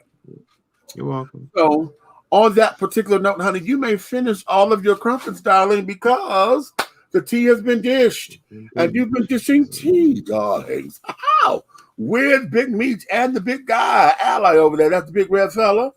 And in the absence of our my nephew Israel right here that came up in here. And also your boy Derek was up in here for a little spell to come on up in here. Even if he's of that nature. his eyes and I'm dipping. So, honey, if you love me, Talk to me like that. tell your friends, child. If you hate me, tell all of your motherfucking enemies, honey. But do know this. One way, shape, style, form, or fashion, everything that we're doing over here will move forward. Coming soon, Diversity TV. Okay, we're teasing you with that because we're going to be posting up real soon. So you can add that to your Roku channels, and you'll be able to catch all kinds of tea and everything on there. We got some original shows coming and things of that nature over there on Diversity TV because it's all about the tea. Okay, so having said all that, let me. Oh, you know what? I didn't play the other damn video. Damn, that's okay. I'll do that for next week. Okay, I'm looking at this. I did not play that second video. But we'll do that next week. So on that note, honey, I'm trying to, okay, there he is. Trying to get my closing credits together. So on that note, honey,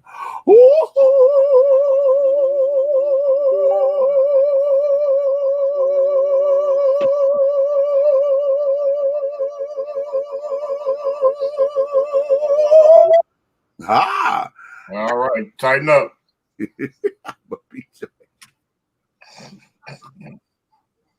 Scene, child, just scene.